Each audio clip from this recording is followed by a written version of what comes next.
AHMEDABAD Parlons is precisely about that. It's about helping us look in the right direction. It's about asking the right questions. Pardon, could you turn the mic off? Mic off.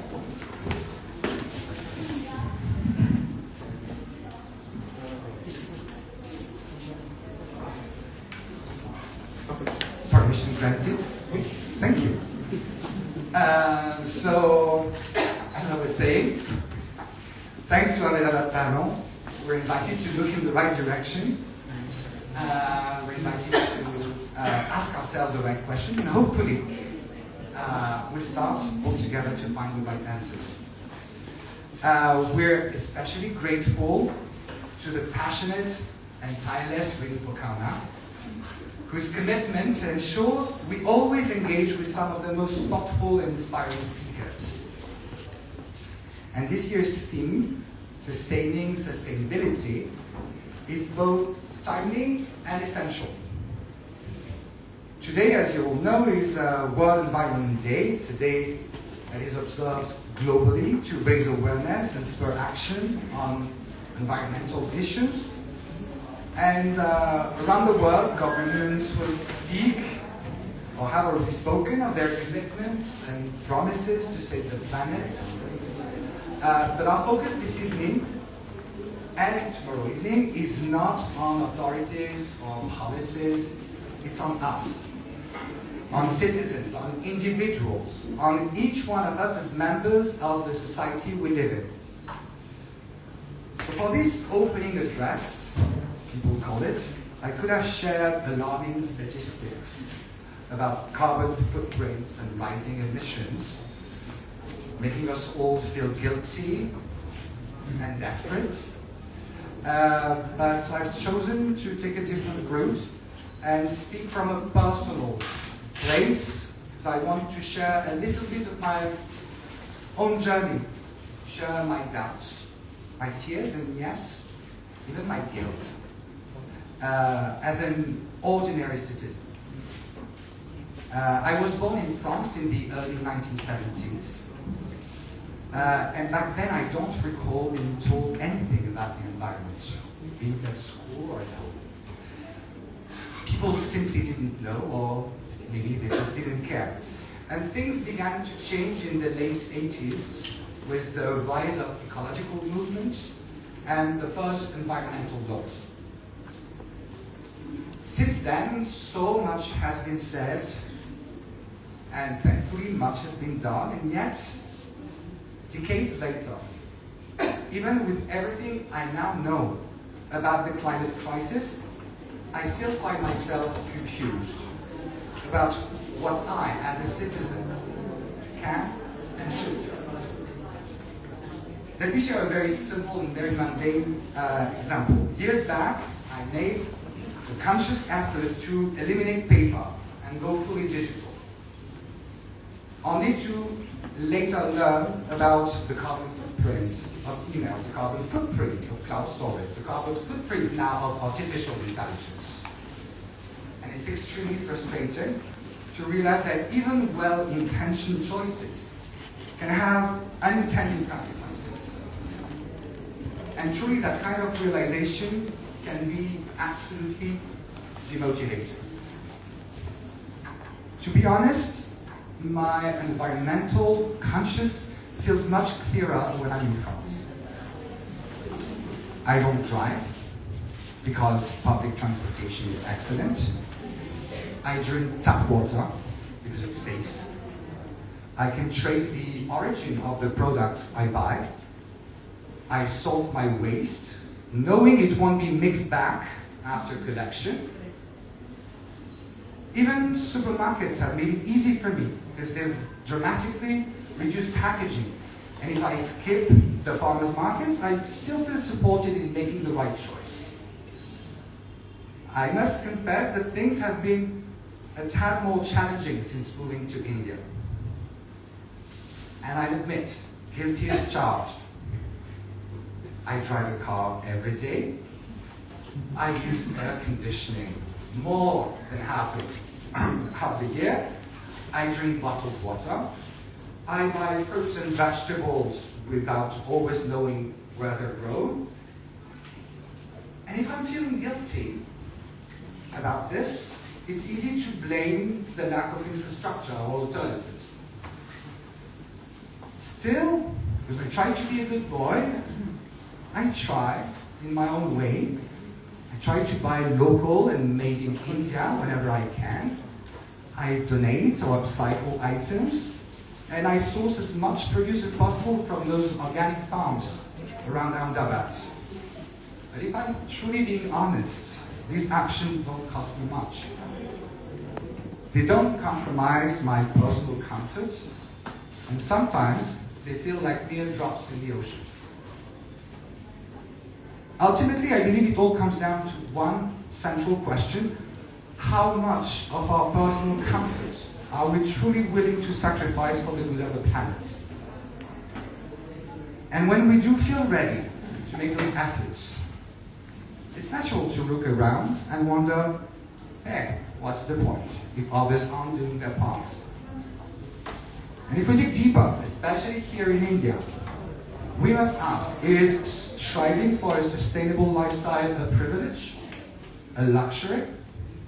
When so many people are struggling here just to meet basic needs, how do we frame this conversation meaningfully? I'm sorry to disappoint, but I don't have the answers. I genuinely don't know how to overcome my doubts, and my doubts sometimes border to cynicism. And I'm tired of feeling guilty. I'm tired of the sense that no matter what I do, it will never be enough. What I need, and what I think we all need, is to be inspired and to feel hope. And I want to believe that these 2 days of dialogue and reflection will help us just do that. This conversation will offer us a glimpse of a world moving in the right direction, toward a more sustainable, thoughtful, and hopeful future. So I have high expectations. Without further ado, it's with great pride and joy that I now declare the 4th edition of AHMEDABAD Parlons officially open. And with that, I hand the floor to Renew, the extraordinary force behind this beautiful initiative. Thank you.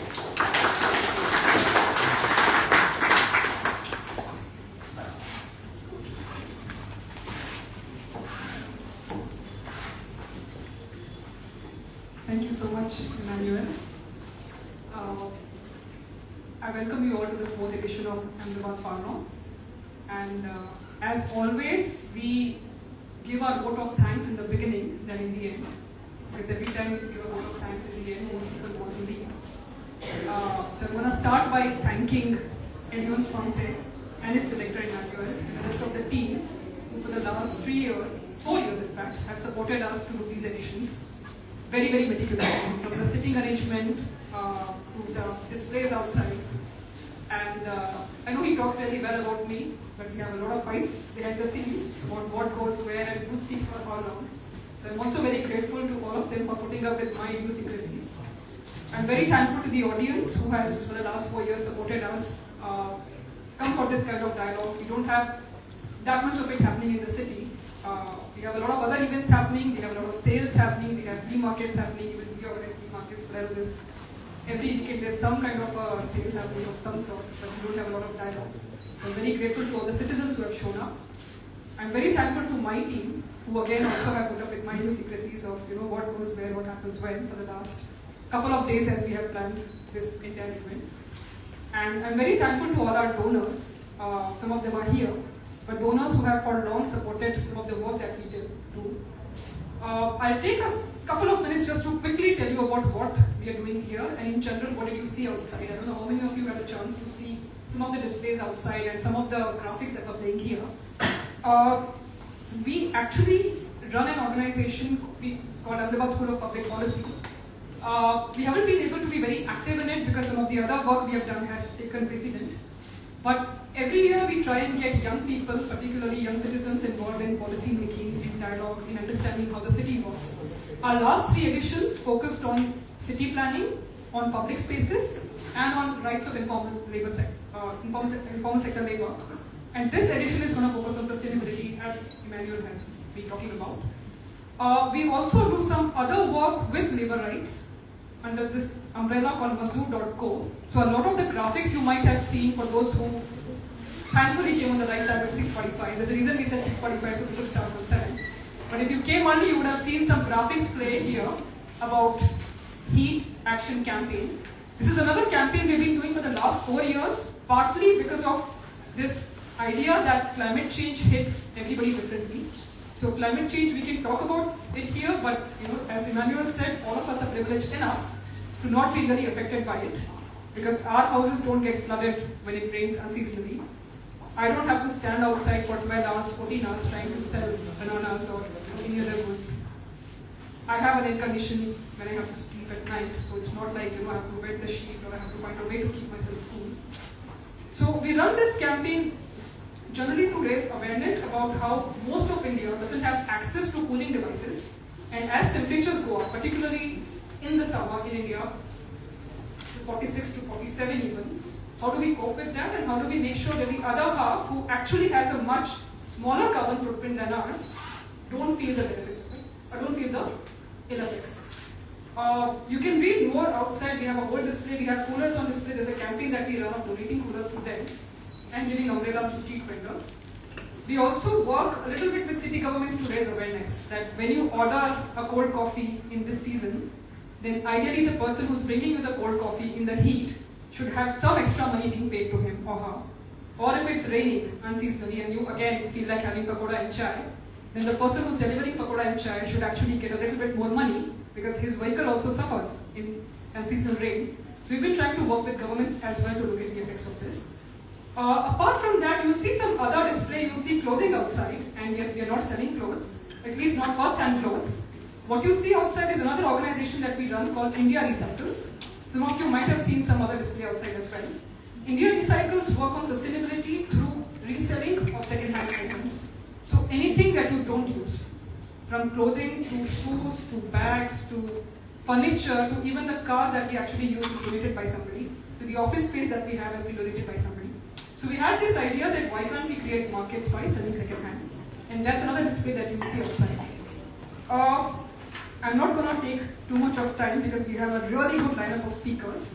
So anybody who wants to know more about some of the work that we do, we can have a conversation after the talk series. Without further ado, I'd like to begin. And just a few house rules. One, that if you want to, well, phones obviously, I hope everybody's phone is on silent. In case you want to step out for a bit, please make sure you step out only when somebody is not speaking or in between speakers. Try and not move around much when somebody is talking. There's one of the people on stage. We will be doing a very informal chat session for the next 45 minutes. And after that, the 45 minutes are open to Q&A. This structure also we have sort of set keeping in mind that we generally have a very, very active audience.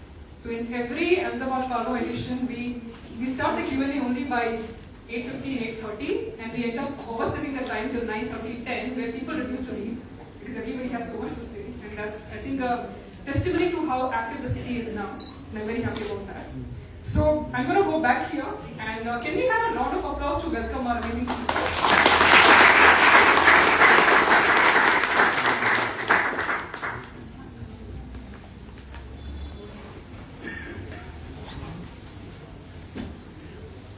So what I'm going to do now is I'm going to introduce each speaker as I ask them a question.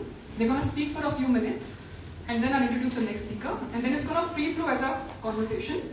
And after 45 minutes, you have the floor to debate or question to dissent.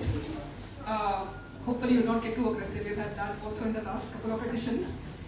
I'm going to start by the speaker on my left, Shripal Bhai. Welcome to Ahmedabad Parlons.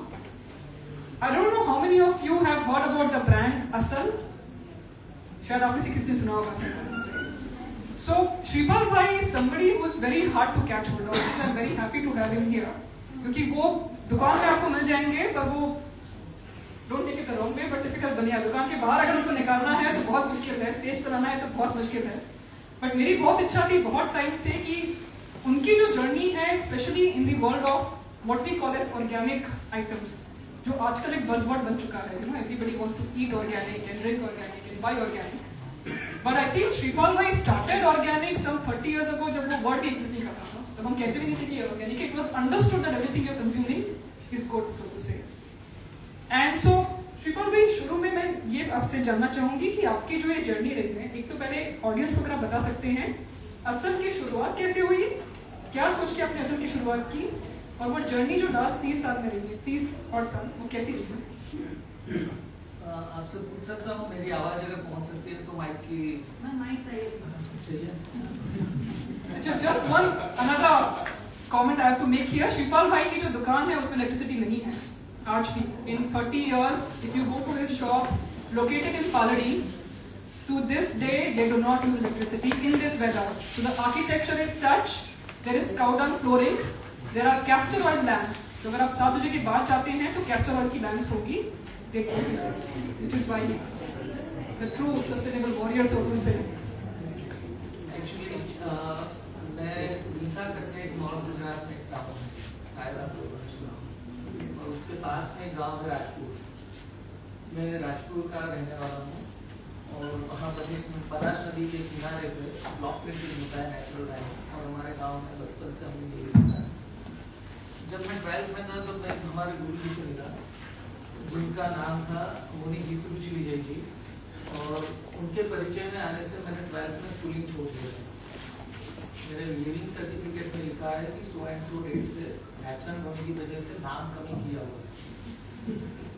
और school छोड़ने के बाद 2 साल मैं गुरुजी के साथ रहा, जब वो पाटन में थे। जैन मुनि जो होते हैं वो पैदल चलते हैं बैकफुट, और उनकी एक टिपिकल लाइफस्टाइल है, तो मैं उस माहौल में रहा, पर मुझे कोई बुक्स लेके पढ़ने में मजा नहीं है, वो इंटरेस्ट नहीं था मेरा, तो प्रैक्टिकल कुछ करने में बहुत मजा आता था। गुरुजी ने वो पकड़ लिया पॉइंट। तो पाटन में बहुत पुरानी लाइब्रेरीज थी, तो उन्होंने बोला कि लाइब्रेरीज को देखो, और जो मैन्युस्क्रिप्ट है वो पहले हाथ से लिखते थे, तो तुम अभी ये लिखना शुरू करो और सीख लो। अब लिखने के लिए कलम, पेपर और स्याही, 3 चीज तो चाहिए। तो बोले वो बाजार से नहीं लाना, यहाँ रशीद भाई भोजक है, उनसे शाही कैसे बनाना सीखो। अब शाही बनाने के लिए उन्होंने बोला तिल का तेल चाहिए, तो बोले ऑर्गेनिक फार्मर से तिल लाओ और बैल के उसमें तिल पिलवाओ और तेल निकलेगा, उसका कॉपर का बर्तन पूरे कंसारे से भरवा के उसमें दिया जला के उसका काजल निकालो और उसकी शाही बनाओ। तो आप मानेंगे नहीं, मेरे 6-7 महीने निकल गए खाली तेल निकलवाने में। और उसके बाद वो बर्तन, वो 3 तरह के गम, और हमने शाही तो बना दी। फिर पेपर की बारी आई, तो बोले पेपर तो तुम अभी ढूंढो कहाँ, क्योंकि तब तो हमें गुरुजी को भी नहीं पता था कि ओरिजिनल हैंडमेड पेपर कहाँ मिलेंगे। हम अभी जो यूज कर रहे हैं वो हैंडमेड हम बोलते हैं, पर वो एक्चुअली टेक्सटाइल वेस्ट से पल्पिंग मशीन में होता है, और खाली पेपर शीट को सुखाने का काम हाथ से होता है। जो हम गांधी आश्रम का पेपर या कोई भी कलम जो यूज करते हैं वो एक्चुअली हैंडमेड नहीं है हमारी सेंस में, पर फिर भी हमने वो पेपर यूज करना शुरू किया। कलम तजिया बरू करके एक ग्रास है, वो नेचुरली गिर जाता है, और वो इतना हार्ड होता है कि आप पूरी लाइफ वो यूज करो, उसकी नींद कभी सॉफ्ट नहीं होगी। It is a grass. तो हमने वो लिखने के लिए शुरू किया, उसमें मेरा 1 साल निकल गया। फर्स्ट टाइम मैंने जो पहला पेपर लिखा वो शुरुआत करने में, और उसके बाद गुरु जी का पाटन से अहमदाबाद आना हुआ पैदल, उनके साथ आया बैलगाड़ियों में सामान लेके। वापस हम गए अहमदाबाद, 2-3 महीना रह के पाटन की तरफ, और वापस एक बार आना, उसमें मेरे 2 साल चले गए। 2 साल बाद फैमिली प्रेशर था, और हमारे रीजन में सब डायमंड में बेचते थे, मुझे भी भेजा गया बॉम्बे डायमंड बिजनेस में, और गुरुजी का जो फैमिली था उन्हीं की डायमंड फॉर्म में मैं रहा, उन्हीं के घर में, उन्हीं के रूम में, और सेट था, सब कुछ सेट लगा। 2 साल बाद पिताजी ने संन्यास लिया, और मुझे इन बिटवीन गुरुजी ने वापस कन्विंस किया, जब वो अहमदाबाद में थे, कब तक ये डायमंड का बिजनेस करोगे, और मुझे मोटिवेट किया, और मैं छोड़ के आ गया अगेंस्ट द फैमिली। और 2001 में एक अपॉर्चुनिटी मिली, और असल के स्टोर हमने शुरू किया। तब हमारा मन था कि ये स्टोर कैसा बनाए, गुरुजी ने बताया कि तुम जिस आइडियोलॉजी पे काम करना चाहते हो स्टोर वैसा ही होना चाहिए। ऐसा ना हो कि तुम ऑर्गेनिक स्टोर एक एसी कंस्ट्रक्शन अच्छा प्रॉपर लैविश स्टोर बना दो। तो रिफर करना, लाइन प्लास्टर, उसके लिए बैठ के उसमें चूना पिसवाना।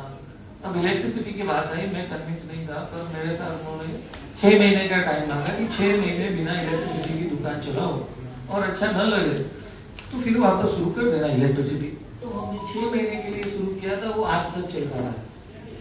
और पूरा स्टोर लाइमस्टोन में बनाया है, नॉन आरसीसी स्लैब है, ब्रिक डोम, काउडंग और मिट्टी का फ्लोर है और क्रॉस वेंटिलेशन है। हमें समर तक तो कोई प्रॉब्लम नहीं है। ह्यूमिडिटी में स्वेटिंग का इश्यू होता है और बफा सो नफा वो भी इश्यू नहीं है। एक्चुअली हम सोनाबाज या स्टीम लेके पसीना निकालते हैं तो उससे अच्छा ये फ्री में हो जाएगा और इजीली बिना टाइम वेस्ट किए। तो इस तरह से हम असल चला रहे हैं। और असल की शुरुआत करने का जो उद्देश्य था, जो इंटेंशन, वो इतना ही था कि हम अपनी जो भारतीय ट्रेडिशनल प्रैक्टिसेस है उसको कैसे रिवाइव करें।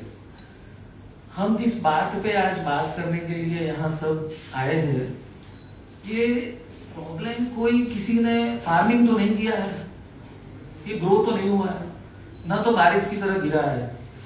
It is a human lifestyle practice. हम ही लोगों ने कुछ गलत लाइफस्टाइल मॉडल्स को अपनाया है और अब हम उसी के ऊपर चर्चा कर रहे हैं, वो भी एक आरसीसी एसी स्ट्रक्चर में बैठ के। वो कितना प्रैक्टिकल है वो हमें सोचने जैसा है। और बाकी बहुत सारी बातें हैं। अब मेरा नेचर ऐसा है कि आप मुझे कुछ पूछेंगे तो मैं कुछ बोल पाऊंगा। बाकी थैंक यू शिपाल भाई। शिपाल भाई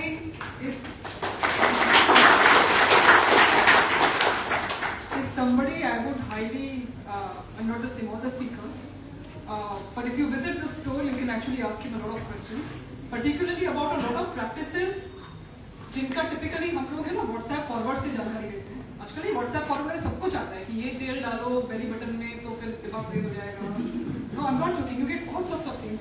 ये चीज खाओ ऐसे उल्टा होके और समथिंग और the other, you get all sorts of नुस्खे that come on WhatsApp forwards.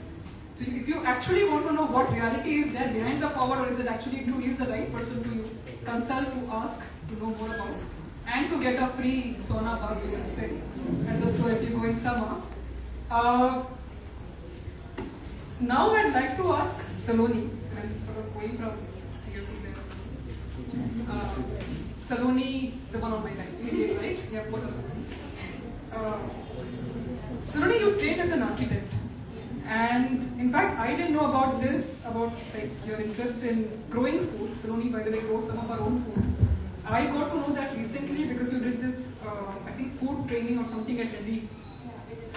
About show. So that's when I realized, because all this while I knew her as an architect, and then I realized that she's somebody who has expertise in actually growing her own food, and not just she doesn't own a farm, in her own apartment, in her own house. And she's somebody who trains people in how to do that in balconies, in small spaces. So I'm very curious about your journey. How did you land here in permaculture, starting out as an architect? First of all, I've not been doing too many workshops. That was one of the first that I did with Eddie. So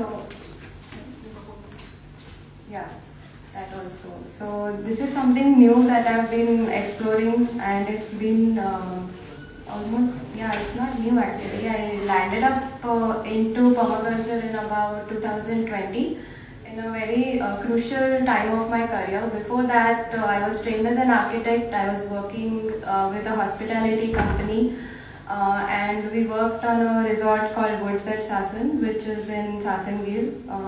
And that's when I was grappling a lot with some ideas of sustainability. When we want to build in right by forest, how do we start thinking about design? And we had an amazing team of people as well who had the right intentions, and it was a great collaborative team which let us do many things which I would say were right in the direction of sustainability. We used as much as local material as possible. We yeah, so we've worked with artisans to develop textiles and artworks that went in the resort.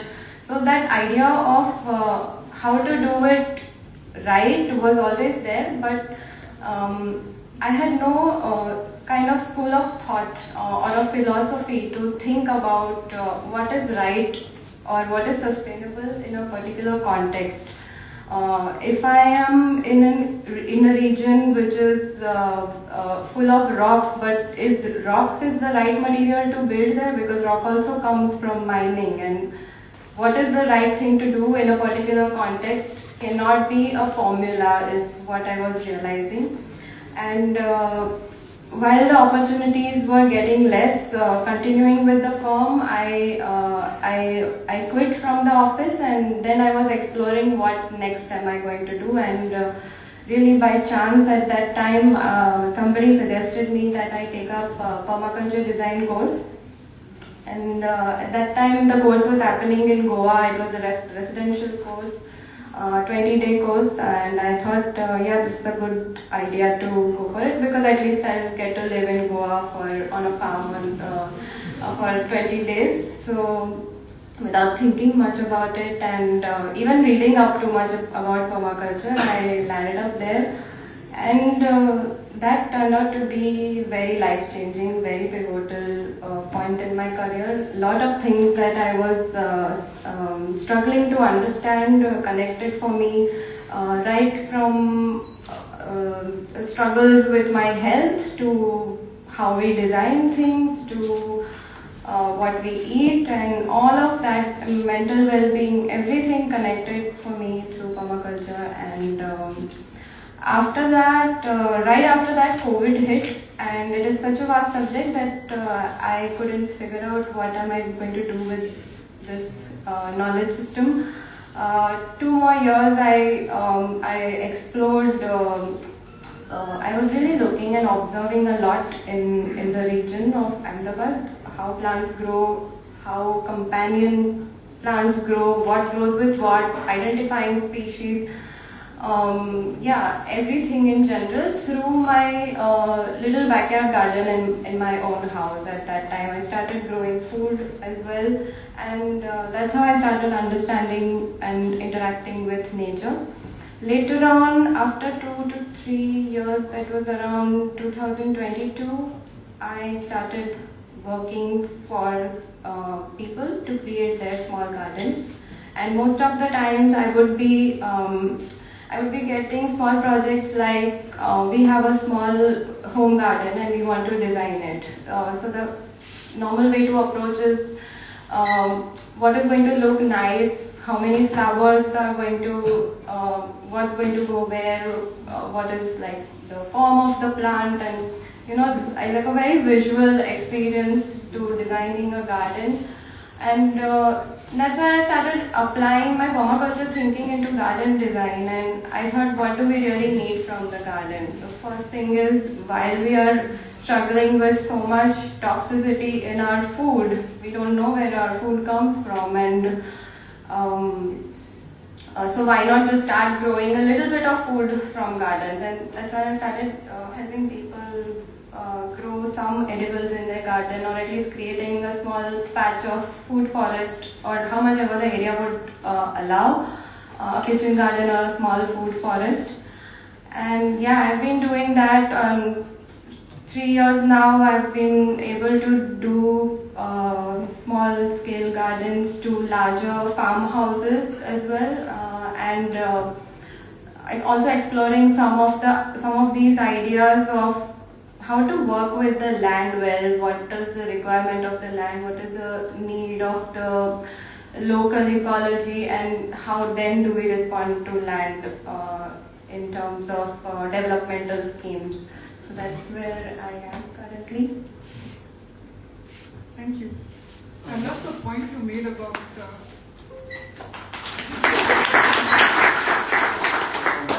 I think when everybody's sitting on the same stage, you forget that there is a clap involved. That's why we have the podium. But we decided that we wanted a conversation, so I said, let's just sit here and chat. Now I will pause after the speaker. Are you doing the chairs? Yeah. Yeah. There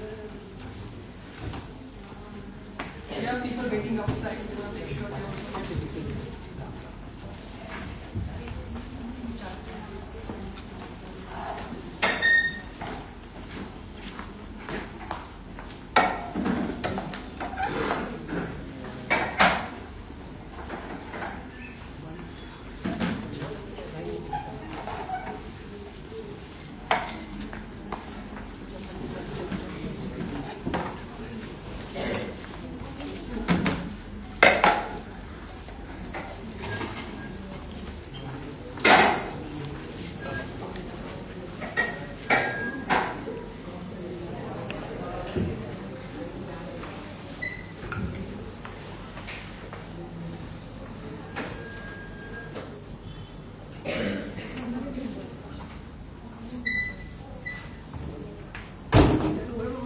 Can enter now because we don't want people to come in. Guys, if you want to attend, I suggest going now because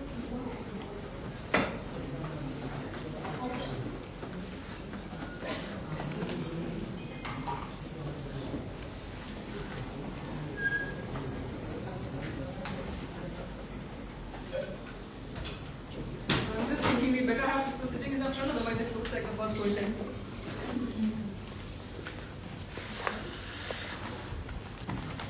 Okay. I love the way, by the way, the point that you mentioned about how we look at everything or design everything visually. And I think in an age of social media, everything has become more visual. So even if you're doing a talk series, unless you broadcast it, unless you tell people about it, nobody really sort of sees it. And it's not just that. I think even in our architecture, even in our city planning, so whether it is lakes, we look at, and tomorrow we're going to have speakers talk a lot about water. Even with lakes and water bodies, we look at how beautiful are they going to look, and not how purpose lakes are. Whether the lakes are for water, whether the lakes are for animals to go inside, whether the lakes are for any other purpose. But we only look at it how visually, how beautiful is it going to look. And same thing with buildings. You know, there is glass, which another Ishika by will talk more about it. A very, very dangerous element that we use in construction. So that's something that I think what you spoke is very, very true. I'm going to ask our next speaker to sort of talk more about his journey. And his journey is literally interesting because his journey just now from South Gopal to here was on a cycle. Can we have a round of applause for him?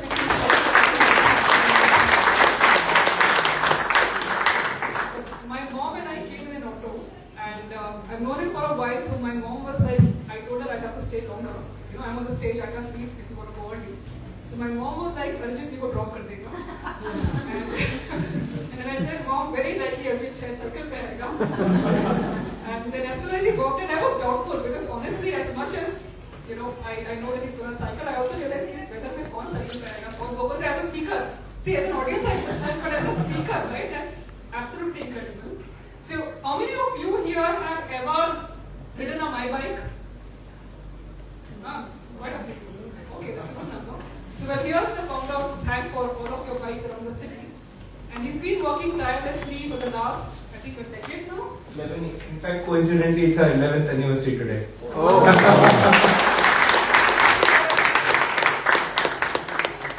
And I think all of the speakers here have had very incredible journeys, which is why I started by asking them about their journey only.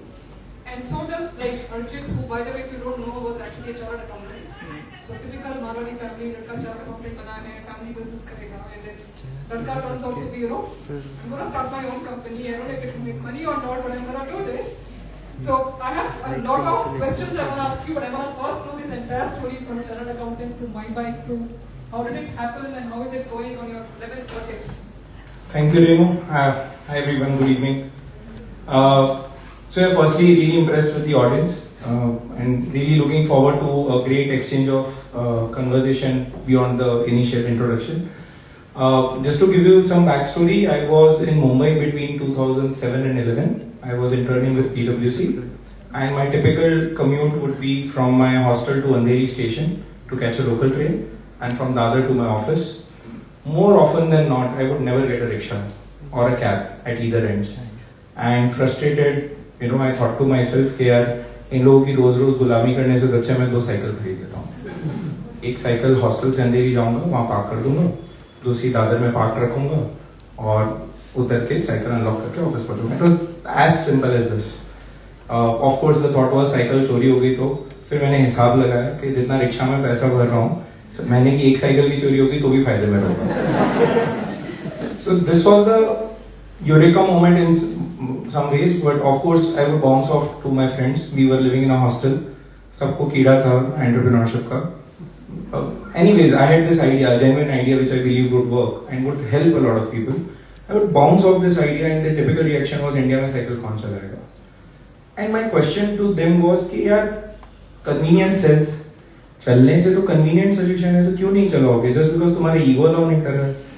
So I was perplexed by the answer, but more or less everyone said India में cycle कौन चलाएगा? Moved to 2-3 years down the line, I turned CA, and I kind of forced my father to give me a car. And I often used to go to Prabha Devi, Phoenix Mills. जब तक car नहीं आई थी, काली पीली से जाता था, उतरता था और मैं देखता था flamboyant cars में लोग आ रहे हैं. There was an aura. गाड़ी से उतर रहे हैं. There's some snobbishness in some sense in their attitude. And you were like thinking यार जिस दिन मैं CA बनूंगा ना मेरी गाड़ी है कि मैं भी शान से Phoenix Mills गाड़ी में जाऊंगा.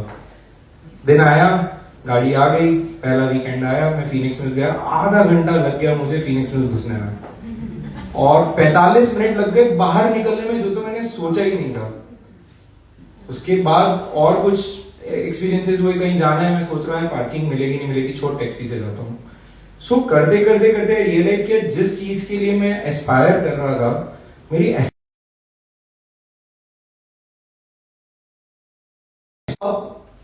इन this congested urban environment satisfy नहीं हो रही है. And this got me thinking कि यार फिर ऑल्टरनेटिव क्या है. And that got me back to public transport. यार पब्लिक ट्रांसपोर्ट ही ऑल्टरनेटिव है. उस वक्त चल रहा था इलेक्ट्रिक इज द फ्यूचर, थोड़ी बहुत हवा तक चलने लगी थी. एंड आई वाज लाइक यार but the problem is space. Electric car is just substituting a petrol vehicle with another alternative fuel. But how do you solve for the space that it is occupying? That is the limitation constraint. आज realise होता है कि capitalism में हम limitation समझते नहीं है. Capitalism is incentivising consumption. वो ये समझ ही नहीं सकते कि space and time are limited resources. And by creating flyovers, by widening roads, we are delaying the inevitable, right? So that got me thinking to public transport, and my obvious reaction was कि यार but public transport की problem है, घर से station, station से destination. That got me thinking कि यार वो idea था, maybe I should pursue it. So anyways, these were my thoughts. I was 21 and I moved back to Ahmedabad. I was very excited to come back to this city. Because Bombay में 3 साल was enough. जितना सीखना था सीख लिया. Great city to learn, horrible city to live. And sorry if I offended anyone. So I'm back in Ahmedabad. I joined my father, working with him for a year. कहीं ना कहीं मेरे को नहीं मजा आ रहा था, because I think my father had a journey. He came with nothing and to where he is today. So he gets satisfaction from what he built. But I need not necessarily have the same goals. मुझे एक platform मिला है, and if I have the same aspiration कि पापा लोहे की पेटी लेके आए थे और अब ऑडी तक पहुंच गए और मैं ऑडी से पोर्शे फरारी का सपना देखूं, somehow that didn't excite me as a goal. Materialistic desires, thanks to my father, काफी हद तक सेटिस्फाई हो चुकी थी. वो जर्नी देखी है कि मारुति 800 से होंडा सिटी आई, बहुत खुशी हुई. फिर 800 से स्कोडा ऑक्टेविया RSI, मेरा ब्रदर कार फ्रीक है, सो बहुत बहुत खुशी हुई. ऐसा लगा कि ये वराई मिडिल क्लास से अपर मिडिल क्लास. बट उसके बाद 3-4 गाड़ियां बदल गई और वो सेटिस्फेक्शन जो है वो लेवल बंद हो गया मिलना. और तब इकोनॉमिक्स में पढ़ा था law of diminishing marginal utility. तो हिट किया कि हाँ यार that's working. I'm not getting any happiness from these materialistic things. They're not really adding any value to me. So coincidentally, my father bought an Audi in 2013, which is I think in his journey that achievement, right? घर, मकान और गाड़ी में भी Audi. And वो Audi park थी और उस दिन माई बाइक इनकॉर्पोरेट हुआ. और वो पहला दिन था जब गाड़ी घर में आई और मेरे को कोई अंदर से एक्साइटमेंट नहीं गाड़ी चलाने की. So I got clarity that day that I genuinely get satisfaction from creating impact. of course, I was in a dilemma that if I want to pursue the idea of my bike, should I form an NGO? Should I go with a private limited company? That was a conflict in my head. Eventually, I realized that, and even till date, I realize I'm a confused capitalist. So I realized that the path to bringing about a change, I mean, the goal at the end of the day is fighting climate change and fighting it really fast. The world is not at all serious about it. And again, if achieving it fast may be imperfect, but creating a substantial amount of impact, I felt that capitalism still would be the right approach. So that was my internalization, that was my thought process. I could be right, I could be wrong, I don't know. But I felt that if I try to be too idealistic and take the socialism path, I think I'll end up wasting a lot of energy in just fighting with people. Rather, you know, Chandrayaan movie बनी थी, I'm sorry I'm using a cliched Bollywood example, but वो explain करते हैं कि कैसे दूसरी countries ने moon पे जाने के लिए डायरेक्ट पाथ दिया और कैसे हमने सर्कल अराउंड अर्थ किया और स्लिंग शॉट की तरह हल्का सा डिविएट किया और पहुंच गए with less consumption of energy. मैं कहीं ना कहीं माइंड वाइज में वही करने की कोशिश कर रहा हूँ. मैं बहुत आइडियलिस्टिक नहीं होने जा रहा हूँ. मैं बस लोगों की लाइफस्टाइल में कैसे वो स्लिप इन हो सकता है, मैं उसकी कोशिश कर रहा हूँ. और एक समय आएगा जब मैं हल्का सा मैनूवर करूंगा और अपने लक्ष्य की तरफ आगे बढ़ूंगा. So that's me.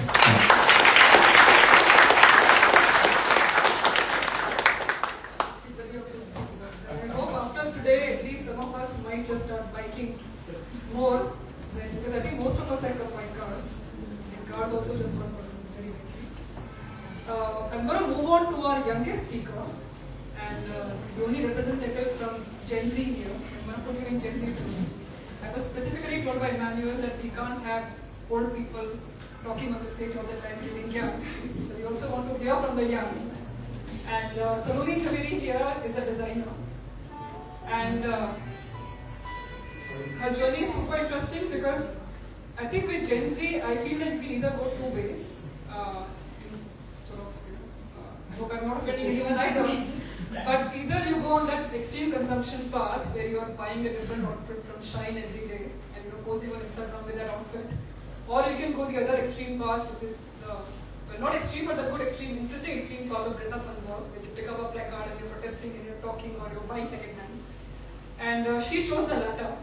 She chose a path to actually come back from London School of Fashion and start a brand which makes garments from clothing waste, which I think is a very, very challenging thing to do.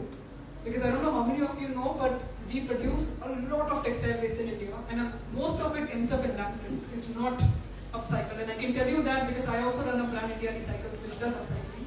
So we know how much clothing waste is actually generated. So Saloni, that's what I want to know about. That when you came back, you could have also gone either way. You could have started your own brand. You could have started, selling hot couture items. What made you go into textile waste? And maybe you can also highlight a little bit about the problem of textile waste in India. Good evening, everybody. So? Good evening, everybody. It's my first time on the other side, so please bear with me. Yeah, so I think since always I had this in me that I wanted to make a difference. I'm somebody who cares about the teeny tiniest bits of everything. And for me, I think textile and clothing is something, I think it's a love story. It's as simple as how many of you in the audience would freak out if you have like a small stain on your garment? Like I would flip out, and that's like a funny thing between me and my parents, and I need to quickly get it off. I need to wash my clothes, or I need to just do something with it that it's not there. As compared to how would you look after or take care of your phones? It's an expensive or not so expensive thing. Why can't we do the same with a piece of textile? Like पानी गिर गया, so you will freak out. कि phone पे पानी गिर गया, laptop पे पानी गिर गया, कपड़े पे पानी गिर गया, तो like it's as small as that. And I did my undergraduation from UID, a school in Ahmedabad. The amount of waste that it reduced. So in our process, we basically draft a pattern we make test fits, which are basically like samples and prototypes, and from those we make garments. So test fits are basically where you see you make small trial and errors, and it just goes to waste. So there are heaps and heaps of test fits which are actual garments, but nobody pays heed to that. And I realized that even while cutting, there was so much of small pieces going to waste, which were actual pieces of cloth. And since then, I had these huge thailis full of offcuts. And my dad used to always tell me, ki, Anusu karisko. And I, in my heart, knew that one day, there will come a day when I will actually repurpose it and it will become into a textile again. And I think this has been with me, and that also motivated me to end up into my dream college, which was London College of Fashion. And I always had this thing that design, and I'm sorry, but I don't call myself a designer, I'm a clothes maker. And I love making clothes, and I actually do it. So, clothes making into practice research. So I'm a practice researcher where I basically build things with hand. And practice research is also a kind of research and not just literature research. So this was all very much in me when I wanted to pursue my master's. So there was this course called Fashion Futures in the London College of Fashion. And somehow, luckily, I got through. I was one of the youngest people on the course.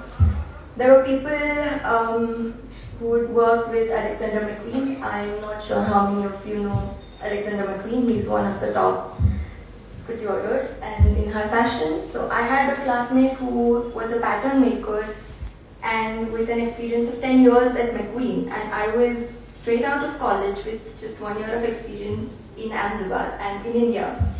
And the first week was extremely intimidating and overwhelming because everybody is like 35, 40 into research and doing whatnot. And I was there just finding my way out that I have a purpose.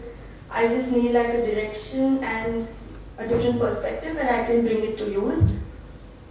And my first research project was a paper on re-establishing the lost relationship with man and material, which I think most of us have lost touch with. It is as simple as just using a needle and thread.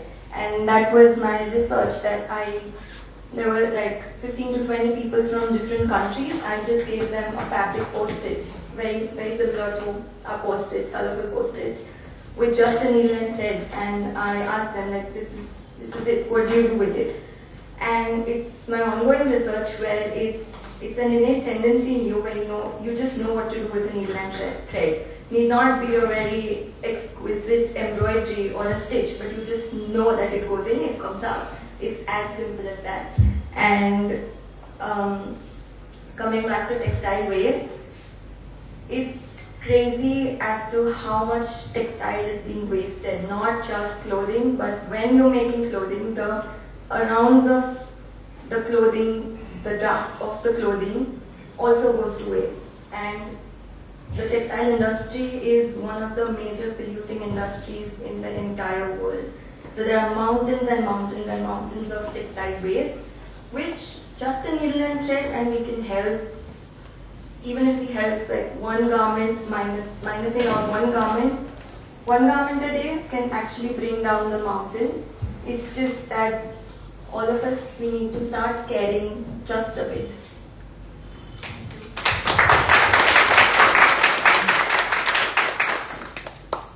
You were great, by the way. Being the youngest, she was a little nervous that I'm on the stage and can I talk. You were very good. You should do this more often. You should talk more often. This is a very great journey. I'm going to start a little round of questions, some of the things that I picked up during our chats. And one of the things that I've been thinking about, something particularly because you spoke about how small gardens and big farmhouses growing food in our balconies.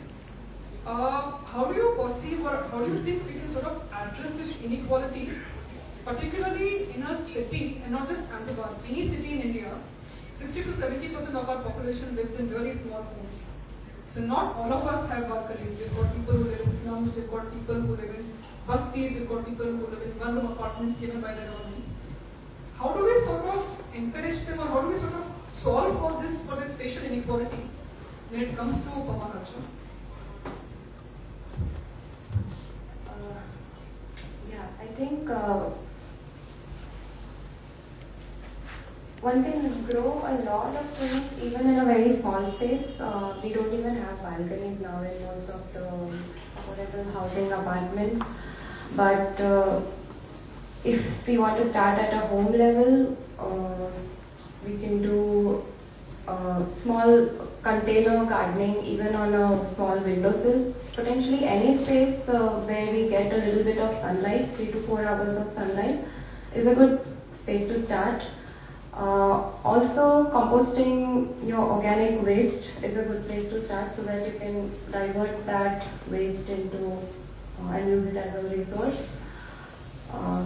Even there are spaces in our access where we can, on a building level, if there is a common area, for example, or where the building meets the street, the front of the street, where basically any space which is under your care and you can maintain something is a good space to start. Even on that scale, a community initiative of a common space or an open area or a roadside or a parking lot or even walls of a boundary wall or building margins and spaces like that could be a good area to start with. Thank you. This is also particularly interesting to me because a lot of our work involves working with laborers in different communities. And one of the things that we notice is that just because their houses are small doesn't mean they don't want to beautify them.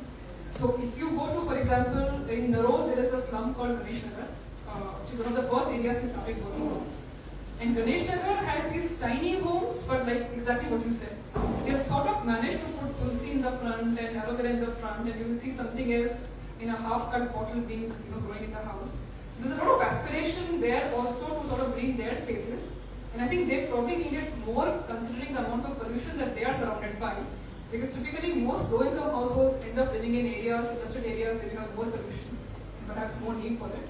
There is something that I'm very happy to know. And coincidentally, I happened to visit Behrampur slum today morning. And with the seeing that whether there is opportunity to add plants there in whatever capacity or even grow food if possible. So we did identify a few pockets. There are tin rooftops which are accessible. A lot of rooftop areas is possible. G+1 development houses where they have a terrace. There are small corners of the streets and a lot of walls which do get a lot of sunlight. So vertical container gardening is also an opportunity there. And actually small space gardening is a much more productive way of gardening because you can really pay attention to the smallest of the detail. If there's a small patch where there's water leaking from the AC, you have the opportunity of a microclimate and add a plant that loves water, and that is really possible to optimize on a small scale. In a large scale, that gets very difficult. There's something I think nobody would have thought of to put something under the AC then with the water leaks. That's innovation. Shipal, I think I'm going to sort of pose the same question to you but in a different context. आजकल organic items के नाम पे और particularly मैं clothing की बात करूंगी क्योंकि टेक्सटाइल से मैं देख रही हूँ कि काफी एक रेवोल्यूशन हो रहा है जहाँ पे एक तरफ तो आप अगर ऑनलाइन जाओ तो there are so many brands which are selling very high quality linen, very high quality muslin, very high quality cotton, very high quality hemp, all sorts of fabrics which are eco-friendly, sustainable, eco-conscious, organic, locally made, hand woven. There's so many terms associated that they try to sell you with. But after all the terms, when you see the price tag, you realize how expensive it is. The range starts from 3,000, 4,500.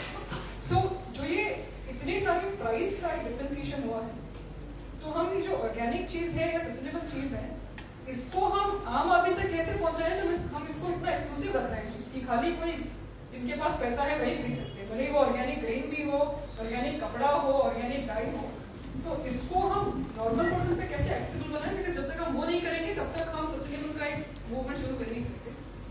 तो असल as a brand what is thing? Organic word की जरूरत क्यों पड़ी हमें? क्योंकि हम normally जानते हैं कि जो इंग्रेडिएंट इनपुट्स में डाले गए हैं वो मेंशन किए जाते हैं।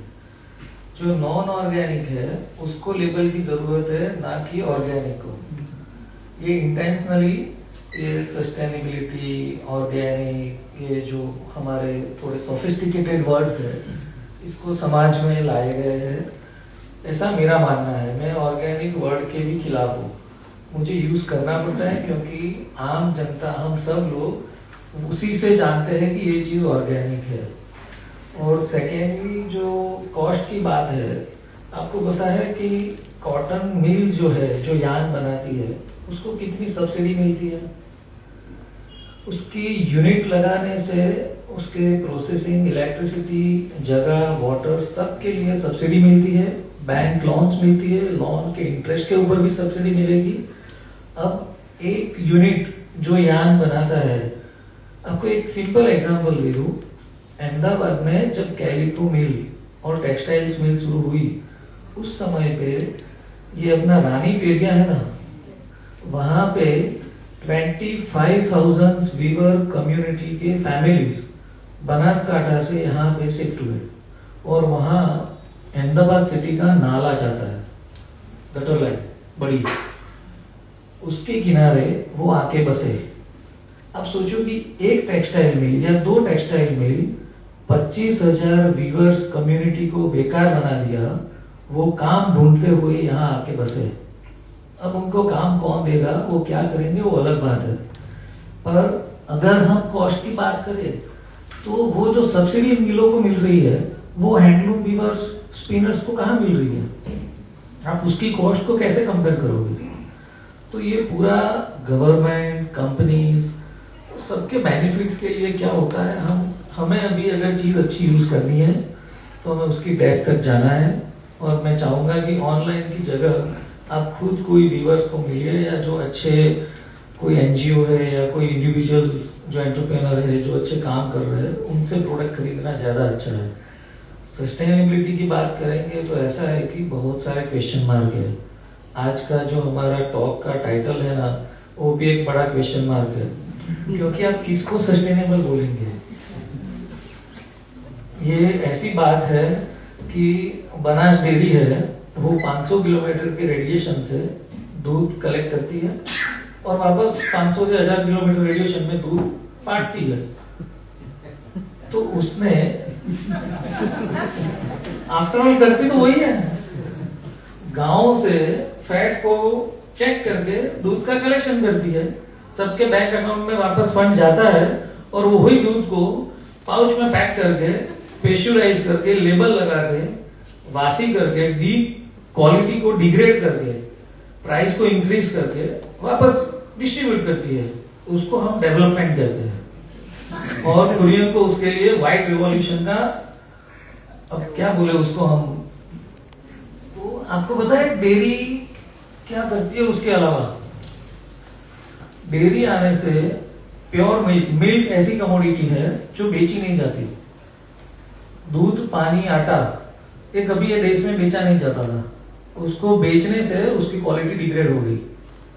पानी की, अब अडालज की वाव, वो एक सोशल, यानी किसी ने समाज के लिए एक अच्छा काम करना है उसके लिए बनाई थी, न कि अपने बिजनेस के लिए। तो अब वाव तो ठीक है, आपके घर के बाहर एक पानी का मटका भी कोई नहीं रखता है, क्योंकि पानी की बोतल मिल जाती है 10 रुपये में, 20 रुपये में। तो जो एक मानवता का व्यवहार था वो चला गया। जैसे गूगल मैप आने से हम किसी को पूछते नहीं है एड्रेस कहाँ है, क्योंकि हमारी एसी गाड़ी का कांच नीचे करके घर में साइन करके उसको पूछने की हमें जरूरत क्या है।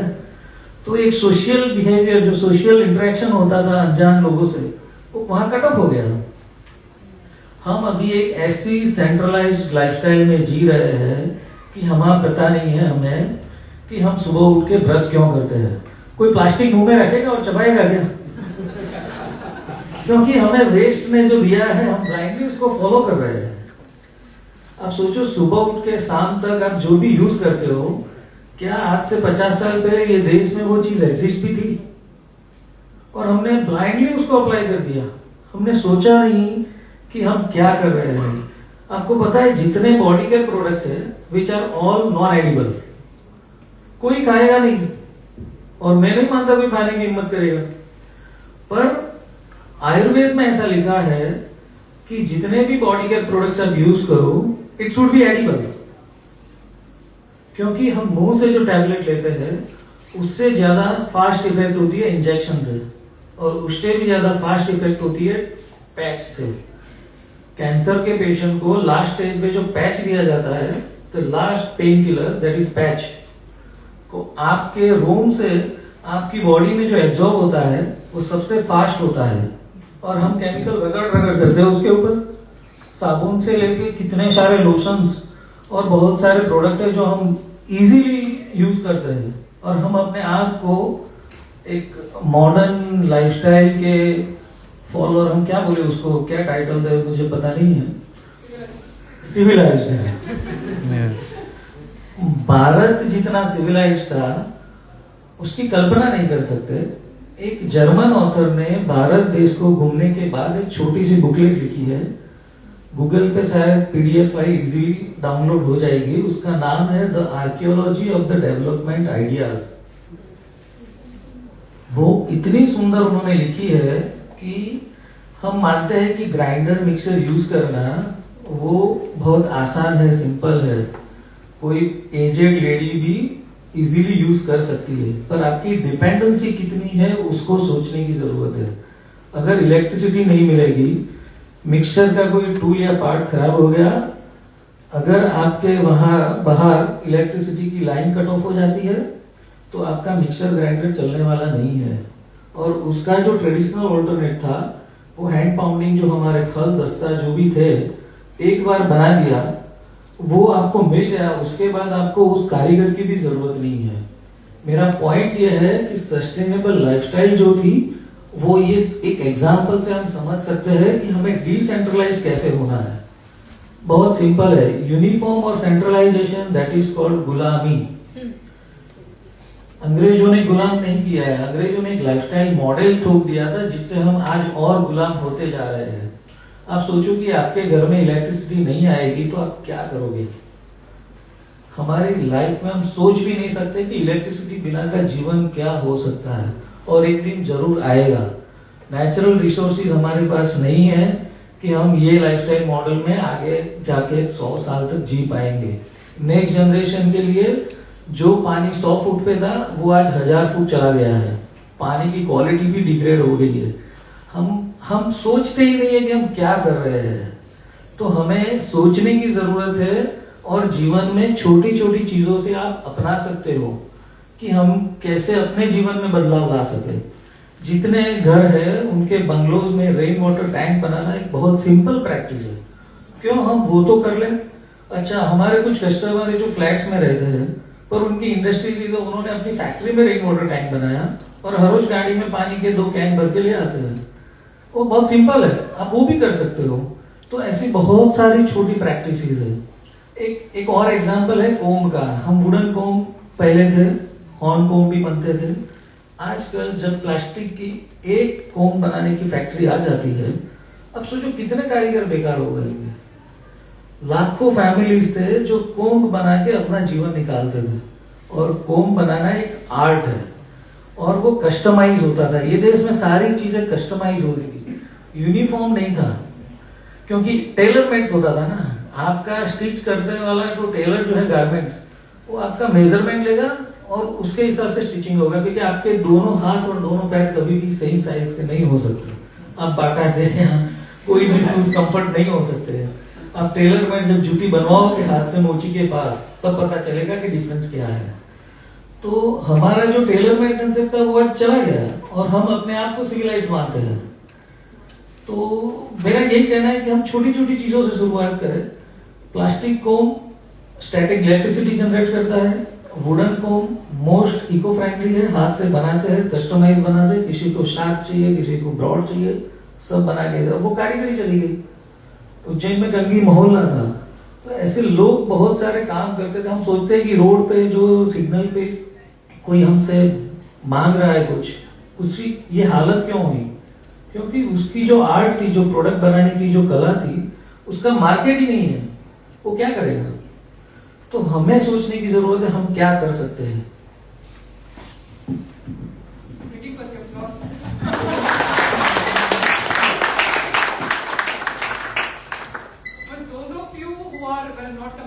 Here's an incentive for you. Tomorrow we have speakers who are actually going to talk a lot about rainwater harvesting.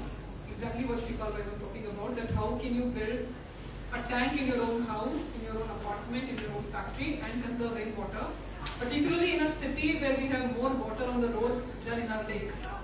So to ensure that the water goes back in the ground, so that in future at least generation of Sony and young people can find water in maybe 500 feet and not 1,000.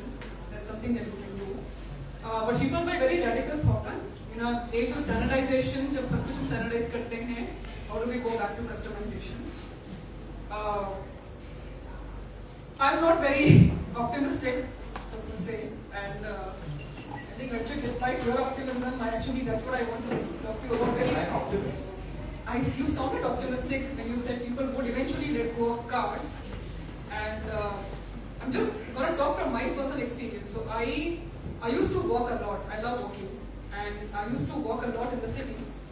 But in the last 2 years, I have drastically reduced going on the roads, partly because most of the roads have been taken over by cars being parked on both sides. So the size of the road automatically has reduced, even though I know the city keeps digging roads every now and then, कि road बड़ी करते, but road छोटी हो जाती है because गाड़ियाँ दोनों तरफ park हो जाती हैं, and partly also because the number of cars have gone up.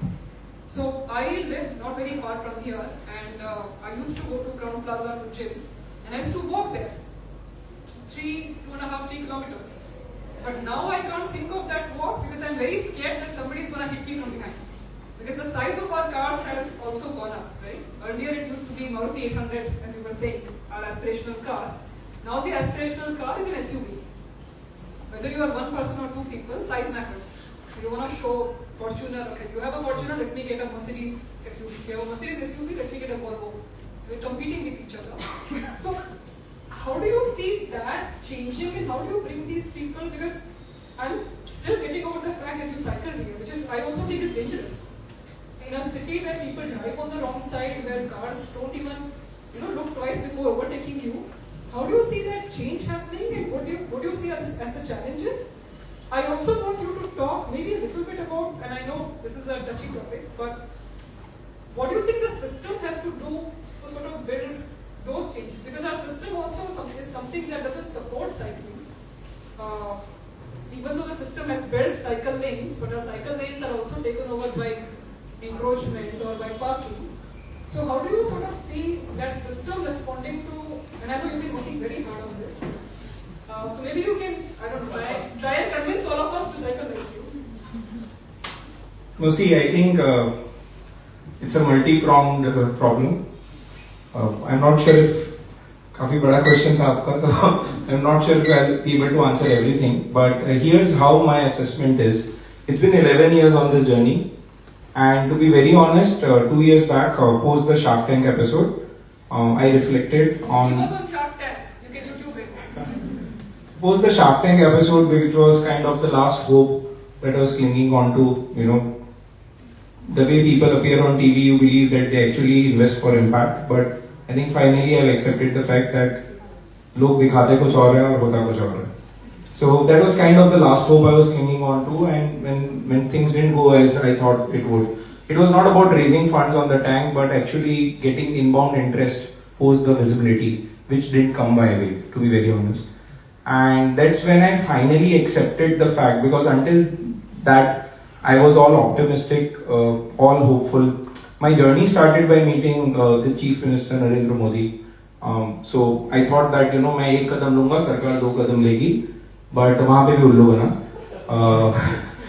और एक और एग्जाम्पल शेयर करूँगा. 5 साल हो गए थे माई बाइक को. I went to Germany. I finally took a break after 5 years. My brother was there, and सोचा था रेस्ट करूँगा, I'll get time to reflect, introspect. But 14 दिन जर्मनी में कहाँ निकल गए पता नहीं पड़ा. और वर्स्ट थिंग, वहाँ के 6 बजे मतलब इंडिया के 10 बजे, तो मैं 6 बजे से 3 बजे तो इंडिया के लिए काम कर रहा था, और फिर 3 घंटे कुछ अपने आप को दे पा रहा था. सो लास्ट डे था, I was rejected. I went to the river front there, And I just parked the cycle, sit on a bench, speaking to myself, and I said, यार देश को बदलने चला था, शहर तक तो बदल नहीं पाया। एंड somehow एकदम अंदर से आवाज आई कि यार देश को क्यों बदलना है, शहर को बदलना है। शहर को अगर बदलूंगा तो शायद देश बदल पाऊंगा, मतलब my goal is not right. So I think one thing I learned is the art of goal setting. I think if you set the right goals, you can turn yourself from a pessimist to optimist in a matter of few seconds.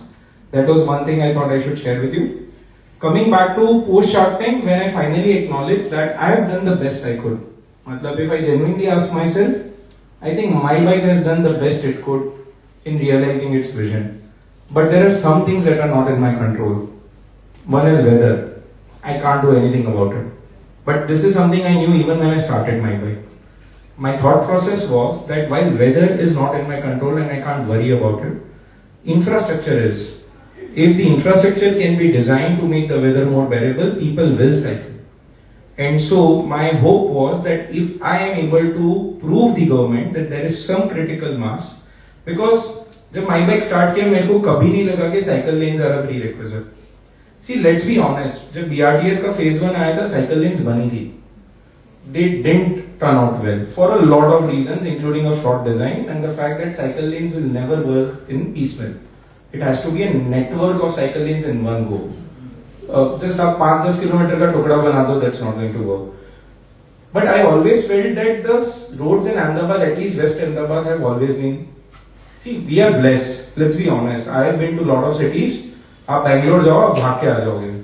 मतलब whatever it is, but we are blessed with the kind of roads that we have. मतलब अंधों में काना राजा ही but we are blessed that way. And the roads are cyclable in Ahmedabad, at least West Ahmedabad. In fact, based on my experience, the wider the road, the more unsafe it is. जितनी wide road होगी उतनी cars fast चलेंगी, उतना आपको hit and run करने के chances बढ़ जाते हैं। जितनी सकड़ी रोड होगी उतना सेफर मैं फील करता हूँ मैंने cycle. So coming back, I never felt that cycle lanes are a prerequisite. I need to prove some critical mass which will give government the confidence कि हाँ, now is the right time to introduce cycling infrastructure, but that didn't happen. That's where my disappointment lies. So today, the way I'm thinking is that until infrastructure comes, there's no point putting effort in this direction. So the vision and mission with which I started my bike is kind of on a pause. I won't say it's over, but I've accepted that it will take a decade or two for the world to be really sincere about fighting climate change. What do I do until then? I needed a why. I'm a purpose-driven person. Just making money is not good enough for me to continue on this journey. So I introspected and I saw an opportunity in the last mile delivery space. Zomato, Swiggy, Instamart, Blinkit are growing. Again, I don't know whether they are environment friendly or they are worse. I have not gone into that. मेरे को इतना दिख रहा है कि अगर घर पे दही नहीं आ रहा है तो बंदा गाड़ी लेके जाएगा, तो कहीं ना कहीं मेरे को तो लग रहा है कि वो शायद पॉजिटिव ही है, बट देन मैंने रिसर्च नहीं किया है और एक्चुअली कोई स्टडी नहीं किया है कि इसमें कार्बन मतलब फुटप्रिंट बढ़ रहा है या घट रहा है। मुझे एक अपॉर्चुनिटी दिखी। We launched an electric bicycle. It helps, firstly for the rider, it helps earn up to 8,000 rupees more a month by simply bringing their cost of ownership of the vehicle down. And the positive side I see to this, how this will connect into the larger vision and mission of my bike, which is passenger mobility, is कि जब इन cyclists की visibility बढ़ेगी, तो this will help me in building a case कि cyclists road पे हैं। Somehow, I'll be very honest, my bike शायद आपको रोड पे नहीं दिखती होगी, जबकि बहुत हैं, बट उसका कलर जो मैंने चूज किया ना, वो ग्रे एंड ग्रीन है, तो वो विजिबल नहीं है। उसके सामने मेरी अभी सिर्फ 40 इलेक्ट्रिक साइकिल्स गई हैं येलो कलर में, और साथ में एक स्विगी जोमेटो का बैग है, and somehow that's visible to almost so many people that I met. So अब बस वेट कर रहा हूं कि कब सारी इतना पैसा आ जाए कि सारी बाइक्स को रंग दूं वापस से। I will wait for that day, but so yeah, I think that is what keeps me optimistic. I am realistic that जो एक्चुअल मिशन है उस पर अभी नहीं काम करने का मतलब है, because clearly it's not self-sustainable at the moment, but my bike campus में काफी successful है. That is a profitable business model. We are there in Reliance Ramnagar Refinery, Tata Chemicals, Adani Shantigram, Parul University. So we are certainly making an impact there. Impact that is not visible to the world, but at least it's there. We are successful at Riverfront. Again, successful from a business point of view, not really excited about it because it's not really creating an impact, but at least it's bringing people back to cycling. You know, it's very easy to be idealistic कि cycle ला लो और कल से cycle पे office जाना शुरू करें. The first step is getting people back to cycling. 8th standard के किसी ने साइकिल छुआ तक नहीं है. हम लोग इवेंट्स करते हैं, मुझे बताना पड़ता है लेफ्ट पीछे का ब्रेक है, राइट आगे का ब्रेक है. So Riverfront that way has helped in getting people back to cycling and understanding how cycling helps you, especially in today's world where depression, solitude, मतलब loneliness has increased. A lot of people think cycling के health benefits are physical. If you ask me, the reason people continue to cycle is mental happiness. It's just blissful. Even if you are alone, you can't be sad riding a cycle. It's that beautiful. So yeah, so we have out of 4 business units, we have 3 which are profitable, which are really self-sustainable, which has been funding My Bike City, which is really sucking in the cash. Sir ने बताया policies favorable नहीं है. Forget supporting. There is actually unfavorable policies. Pedal cycle पे 12% GST, electric पे 5% है. That's one of the example. Electric scooters पे subsidies है, electric cycles पे subsidy नहीं है. Pedal cycle पे subsidy नहीं है. तो cycle महंगी दिखती है स्कूटर के सामने, अरे आटला मत तो स्कूटर ना ले लो. We have to face that. So there are a lot of things that are not in favor of what we want to do. So let's accept, let's not fight that. जहाँ alignment दिख रहा है अभी वहाँ गाड़ी pivot की है. And जैसे मैंने बताया, I'm trying to, like, this is a very fancy header, I'm trying to see if I can use capitalism to achieve my objective.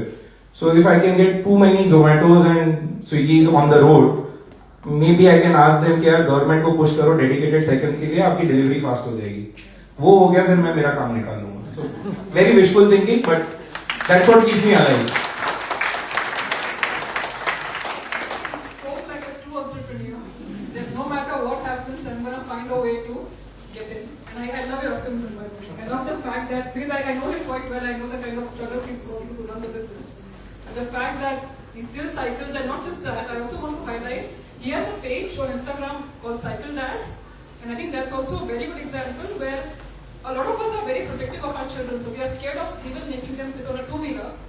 But he takes his daughter to school on a cycle, he drops her on a cycle, and not just his daughter, he encourages other parents to actually ride along on something called a cycle. Yeah, so we recently did a beautiful concept called Bike Bus, where I am the bus driver. I start from my home on a bicycle, go to the first bus stop, and I pick up one kid on his bicycle or her bicycle. We together ride to the next bus stop. So the idea is, alone it is unsafe, but together we are safer. So that's actually something I'm really excited and really love, and it's a great moment that I get to share with my daughter. I'll just add one more thing regarding the safety of cycling. Trust me guys, the perception of risk is unnecessarily high. The risk is as same as crossing the road or as same as riding a two-wheeler. नहीं है cycling unsafe. I'm sorry, but नहीं है cycling unsafe. Ahmedabad roads, at least the west part of Ahmedabad is cyclable. Stop giving excuses. Start riding a cycle. You should also do like you can develop as a marketing which I love it, the lines he comes up with, right? All of these little taglines. Stop being lazy and start cycling. They're really great. I have subscription of my bike since 2 years और अभी group join किया है, so मैं उन्हीं के साथ जाता हूँ my bike लेके, तो अच्छा लगता है. Thank you. I'm going to ask my last question of the day because I'm looking at the time and I think we have less time and I'm sure audience has questions too. So Saloni, because you work in this space of cycling and textiles, I'm actually curious about some of these brands, and I don't know if it's something that you came across, but I remember that a couple of years ago and even now, H&M has a policy that you can give your old clothes to them, which I used to because I would get a 15% discount. And I think, to be very honest, more than sustainability, it was a 15% discount, which motivated me to give clothes, which is an expensive brand. A lot of these brands do this kind of campaigns where they tell you that this is eco-friendly or they will exchange your clothes. Is this all greenwashing, so to say, or is there actually something genuine behind brands that showcase this kind of sustainability or these actions? In your experience, have you come across anything like this which actually does make a difference? To be very honest, when I was in college, and you just mentioned I'm a Gen Z, I'm in the end of millennium and Gen Z. This was also something that I did because when I was in school and in college, the whole idea of fashion was very different to me back then. Also because Ahmedabad at that time did not have a lot of stores such as H&M, Zara, per se. So going to Bombay or going to Delhi and buying and being in trend.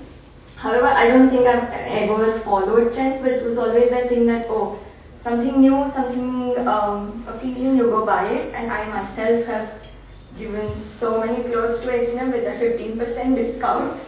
And but yes, it is greenwashing. So it is this. I think I learned and went in depth more when I was doing my research in London. The rate at which I honestly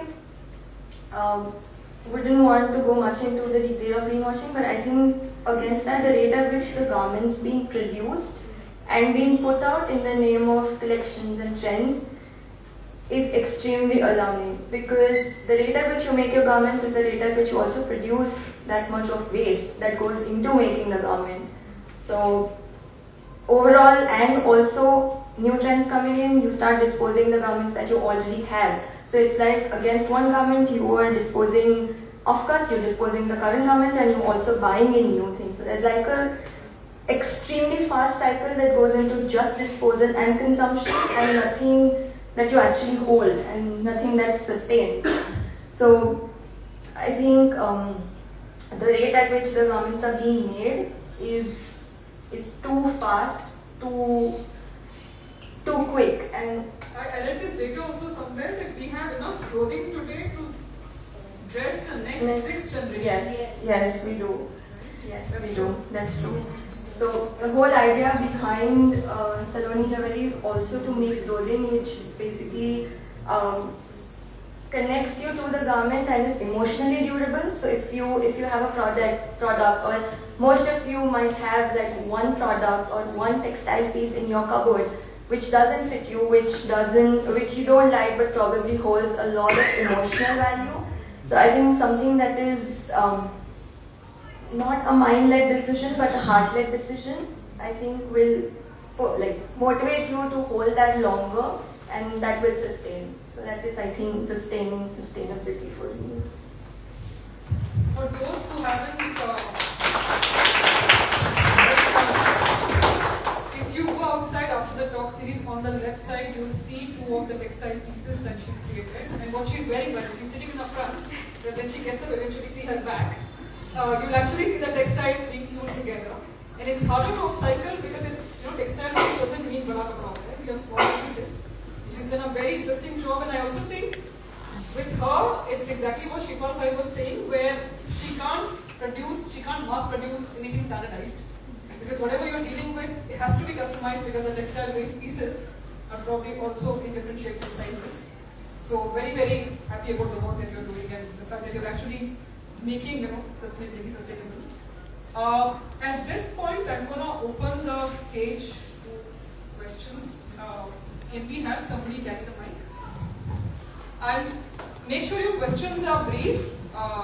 Please don't dawdle and go on people a long time, because there are quite a few people who probably would have questions.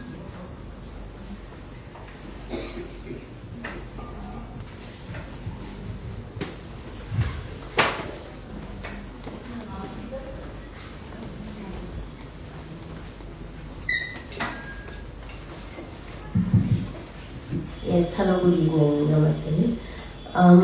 My question is that I have been, ever since my child was born, that was what led me into a low-waste lifestyle and a low-waste practice, which led me to start a small brand called Eco Deeds, which I shut after 4 years because I was like, "Yare, kya natak ho raha hai?"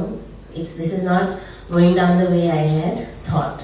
My question is, why is every time when we talk about sustainability, the other thing that I learned during those 4 years of running the brand was, what is sustainable to me is not sustainable to him. So to me, it is sustainable to buy a bulk 1 kg or a 5 kg packet of powder. It is not sustainable to the person who's living on the roads.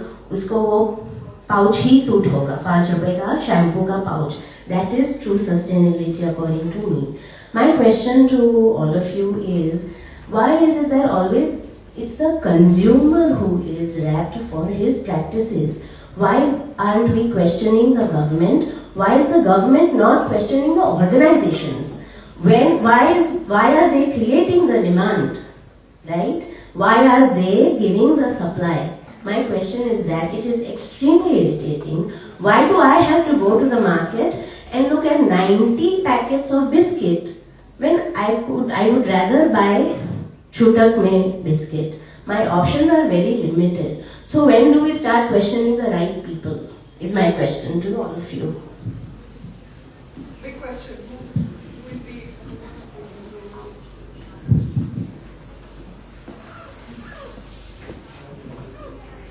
Hello. Audible, right? Ma'am, I've been personally thinking this a lot because I also went through this dilemma. See, let's accept we are living in capitalism. And capitalism works on consumerism. Everyone in this world today is incentivized to consume more. And what we are trying to do is fighting against that. Certainly, it is not the consumer whom I also believe is to be blamed. A consumer is going to think for his selfish interest. What is going to be cheap for him, convenient for him, better for him. Yes, for the same price, if I get a more eco-friendly option, if there is a conscience, I will go for that naturally. But other than that, you don't put this blame on the consumer to decide what is good for the environment. I think that's difficult. Eventually, it is the government which has to think about the collective good, not the consumer. He is going to think about his own selfish interest. Sadly, because we are living in capitalism and we have incorporated more or less the US form of capitalism, I'm sorry to say, but there's no hope left from the government. So, to be honest, this is not an answer to you, but I'm actually voicing my support to your question that I'm myself living in this dilemma. I'm just trying to find a way where we can align the incentives of capitalists towards our goal. I have not found an answer yet, but I'm trying to work towards it. जिसको पैसा बनाना है वो पैसा बनाए, but साथ साथ environment का या climate का goal उसके साथ align हो जाए. तो मैं alignment of objectives की तरफ दिमाग लगा रहा हूँ, but honestly मेरे पास भी अभी तक कोई answer नहीं है. सरकार से कोई एक्सपेक्टेशन करता क्योंकि आप जानते हैं सरकार का रोल क्या है, वो तो फंडेड बाय एमएनसी था. फाओ जो है या सो कॉल्ड जो इंटरनेशनल ऑर्गेनाइजेशन यूनाइटेड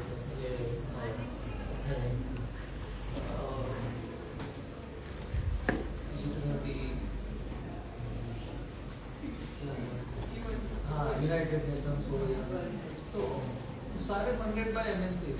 हम कुछ नहीं कर सकते. आपके पास चॉइस है कि आपको ही ढूंढना है कि आपको क्या करना है. एक सिंपल एग्जांपल देखो, देसी पपैया हमें 10 साल पहले ढूंढने पे नहीं मिलता. पता चला साबरमती में जो लारी वाला है वो लेके बैठता है, वहाँ से मंगवाता हूँ. फिर यहाँ मैंने सोचा कि पास वाले जितने भी वेजिटेबल वेंडर है, फ्रूट्स वाला है, सबको जाके बोल नहीं पाता भाई देसी पपैया चाहिए हमें चाहिए. उनके जाते बोलो कि मुझे देसी पपैया चाहिए. तो हुआ क्या, 2 साल में 3 दुकान में मिलने लगा पार्टी में मुझे. तो आपके पास वो चॉइस है कि आप आवाज उठाओ और अवेयरनेस लाओ कि आपको क्या चाहिए. आपकी अवेयरनेस आना बहुत जरूरी है. आप सरकार से कोई एक्सपेक्टेशन मत रखिए. जिनकी चली जाएगी कुछ नहीं होगा. करते आ रहे हैं, पर it's very like you said very cynical and extreme. और हमारे घर में ही ऐसा होता है कि एक जन is fighting against plastic bag and the other one thinks so plastic bags every day. It's very. But if you were given a choice to live life hopelessly or hopeful, what would you choose?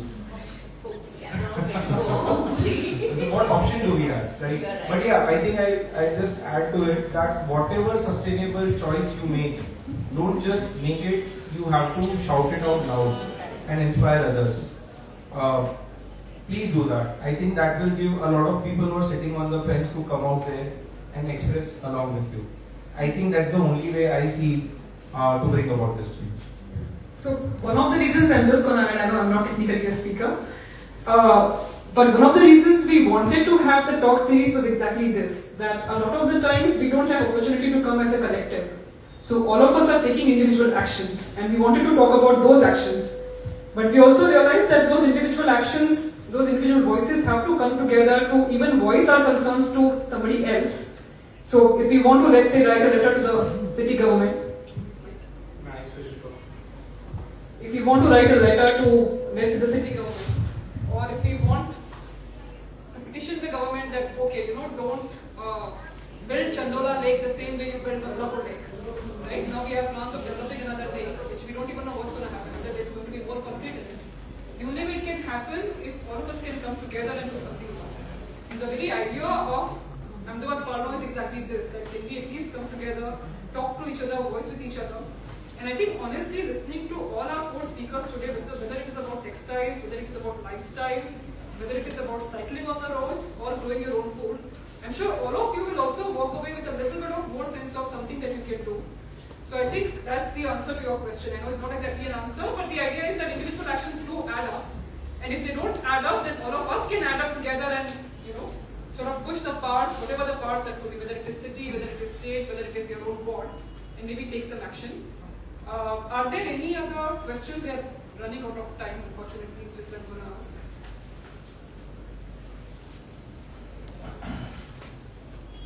You can also specifically say if you are directing the question to a particular speaker. So this one is a little towards like startup culture and stuff like that. So I was briefly involved in it and I attended an e-chat thinking I'd be very inspired seeing all the passionate people. But then one of the speakers, he had an athleisure brand. And as we know, athleisure has a lot of polyester or like synthetic clothing. So somebody in the audience raised a question about sustainability, that what is your brand doing to work sustainably. And he said it's actually very inconvenient for us, that's why we can't do it. So then I kind of got a bit upset and then I raised a question, okay, it was inconvenient, but if you had to, then what are some things you can do? And then he tried to explain to me that as a brand, it is very difficult to pivot when you're at a certain stage in your company where you're like, doing that mass production of textiles and stuff. So what is your understanding and maybe perspective on that? Like, do you believe that inconvenience is something that is realistically surpassable by brands, or do you feel like, it's again like a capitalism thing where we can't really do that? Again, Any particular speaker? Textiles, cycling? textiles, I guess. Textiles also?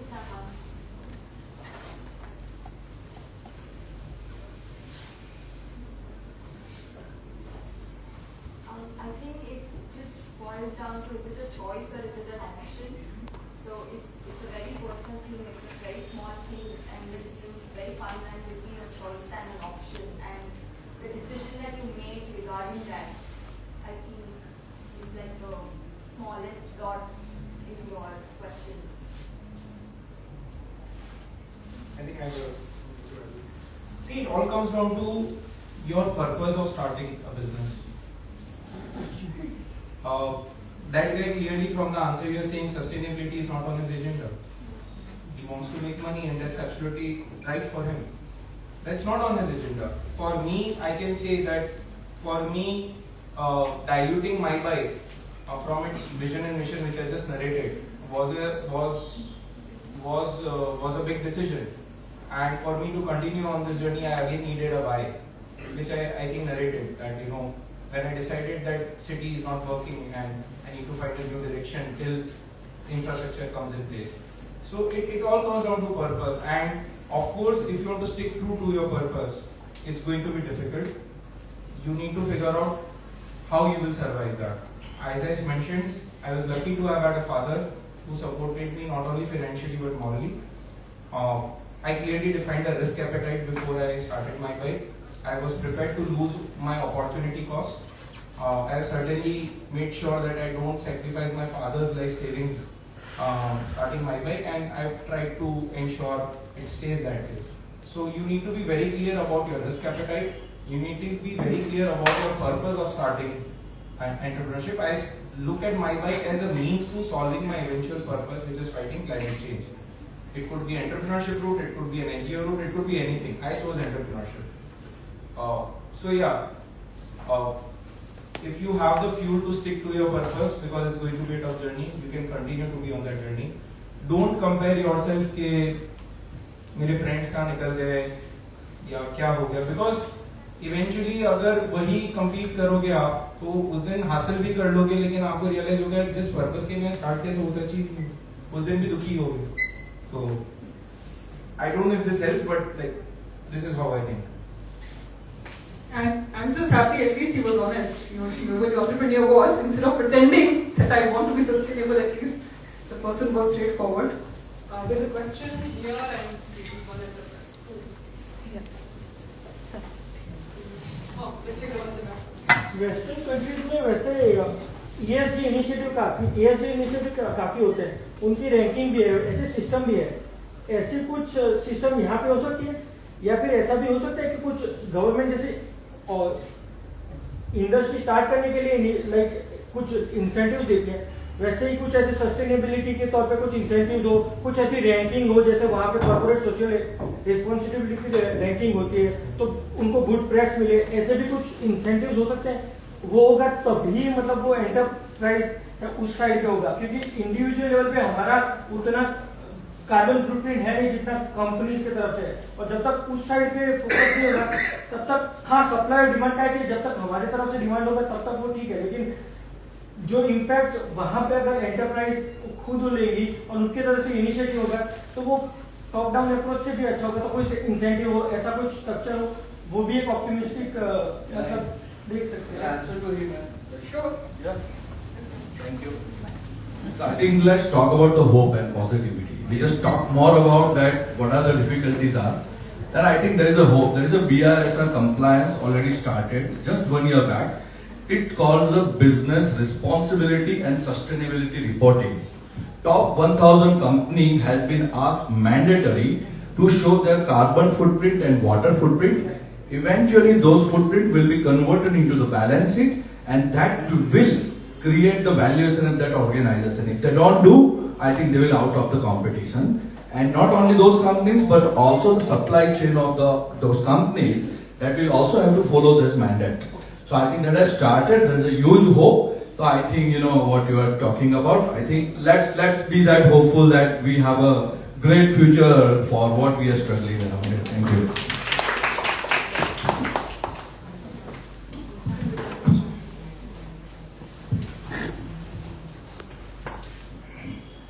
So more than a question, it's just an observation. So I just hear the frustration when you say that you've given up on the government.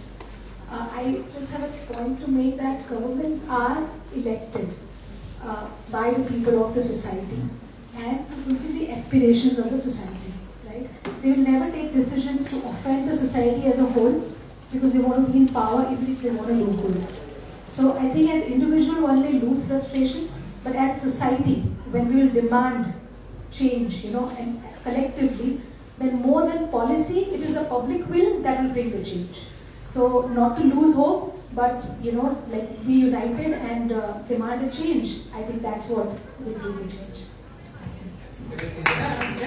No, I completely agree with you. So that's one of the reasons when I pivoted my bike, I started a page called the Cycle Lab, because I realized that eventually politicians will listen to their vote bank, and the vote bank will demand if they are educated about it. So that's the reason I started Cycle Lab, where I'm trying to educate them around, why cars are not the future, why public transport is the future, why cycle lanes have failed. So I'm even talking about why sustainability initiatives have failed and what could be corrected. So I certainly believe mass education and awareness is the tool that we have to eventually realize the future that we want. So I completely agree with you. One question. So there's a question for Arjit and Saloni, the designer. Arjit, you mentioned about infrastructure, but how do we design our cities so that, and we can't measure their weather, right? And it is very uncomfortable. 45 degrees, if you ask a middle-aged person or a senior citizen to bicycle, you are asking for disaster. So, how do we design our cities and our pavements? We tried an experiment by, in one of our projects to encourage people to walk on the pavements. by having angled, angles on the compound walls and then growing creepers to shade the pavements. How do we do that as a city? Have you thought about it? So which suggestions which one could make to city and urban planners at the state level at least? And as a designer, how do we design clothes which are flexible? Because in countries like France and other places, there are designers who take back old clothes and repurpose them and redesign them and keep them, so you actually give back your clothes. Probably don't get any money. But, if they come up with nice fashions which are fashionable. The other thing is, how do you design clothes so that you yourself as an individual can repurpose them with the changing times? How do you decrease the flares, for instance, increase the flares, make it flexible, and if the seams are exposed when you are unseaming it, how do you make it sexy? How do we design for sustainability? Then we don't need to educate because it is in fashion. Can I just answer? Let Arjit, because it was specifically directed I'm to just designers. reverting to you and to him and suggesting that. So I'm No, going it's not colorist suggestions. And then you may add. We will come back to you. We'll come back to you. There is no need to turn police, sir. Absolutely no need to turn police, sir. No, I'm saying No, there is no Sir, it's a matter of civility. She raised her hand and responded with civility. Please do not turn My police. questions. There is no need to be sexist. The questions are directed at the speakers. We'll give a chance to the audience to speak as well. Thank you. I think that's how it normally works in these sessions. Pawan sir, Arjit, you and I met about 7-8 years ago, and one of the reasons that was a climate issue apart from the policy issues. Yeah. Sir, I mean, again, I'm not an expert on this subject. At the end of the day, I'm a chartered accountant and neither an architect nor an engineer. But the way I understand is, it can't be half-hearted efforts. Whatever, walkability, cycling, NMT, we have to approach the entire city as a whole in one go. If we try to solve it in piecemeals, it won't work. I'll give you an example. When you plan a journey in a car, right from your start point till end point, it's a predictable experience. But when you think of other forms of mobility, it is not predictable from a start point to end point. It will be good in patches, it will be not good in patches. So, if I were the government and if I had to genuinely solve this problem, just for 1 year in the AFC budget, I would not spend a single rupee on a flyover or on roads and just first solve for walkability in mission mode. I just solve with one goal कि मुझे पूरे city में footpath create करने हैं. फिर उसमें Torrent बीच में आ जाए या गटर बीच में आ जाए, कोई भी आ जाए, बट वो गोल अचीव करना है. So we have to go pan city in our thinking. The problem is mobility is not jurisdiction based. Mobility goes from one jurisdiction to another jurisdiction. But the way our setups of department is, we have divided the cities. So कोई ward level पे सोच रहा है, आप as a real estate developer, you are thinking for your township. That's not going to work. No, I appreciate that. So in your, so that's what, in an ideal scenario, how do you design for our climate? Footpaths are happening, pavement sidewalks are happening now. If you see, increasingly, they are putting it because we are also planning for the Olympics, whether we get there or not. We want beautiful cities, less dust and stuff like that. But, so how do we, for bicycling, it's a little more challenging than for pedestrians. I mean, because you're facing these pain points as a business, perhaps you have had more time to reflect on it than somebody whose skin is not in the game. Sir, the answer is shaded bike lanes and shaded footpaths. It's as simple as that. There's no rocket science to that. No, but having worked it, keeping in mind our constraints of, some architect or planner said many years ago that the quality of a civilization lies in the size of its pavements and not in the size of sidewalks and not in the size of its carriageways. Yeah. How wide are your footpaths and how do we encourage that to happen? Because we are also at an aspirational level. Everybody wants a car. If you see Amsterdam of the 1950s, they are all very congested and now everybody is bicycling. We are still in that Amsterdam of the 50s stage, where everybody car ownership was just booming after the Second World War. Everybody wanted a car. That was part of the dream. Remove the human equation, and short circuit the process because we don't have that luxury anymore with our 140 crore of population. Again, I think I'm really not sure if I'm answering you correctly, but I just share an example. My daughter is in Anand Niketan, and I used to drop her to school when she just started, and I would see this rally of cars coming to the school and dropping their kids off. And of course, as a startup founder, I was wondering how can I make a statement? Somehow I could afford my child's fees, but how do you cope up with this? And of course, as an entrepreneur, I'm always looking at marketing opportunities. So I thought to myself, let me buy a child seat attachment. I'll put it on my electric cycle and I'll drop my kid on the cycle. And I went on the first day, and while the cars were in queues, I made a statement, I crossed them, and I parked the cycle right at the door of the school and I dropped my kid. And the next day I'm in all moms groups. So the point is, you have to make cycling aspirational. Now, this is the insight I got.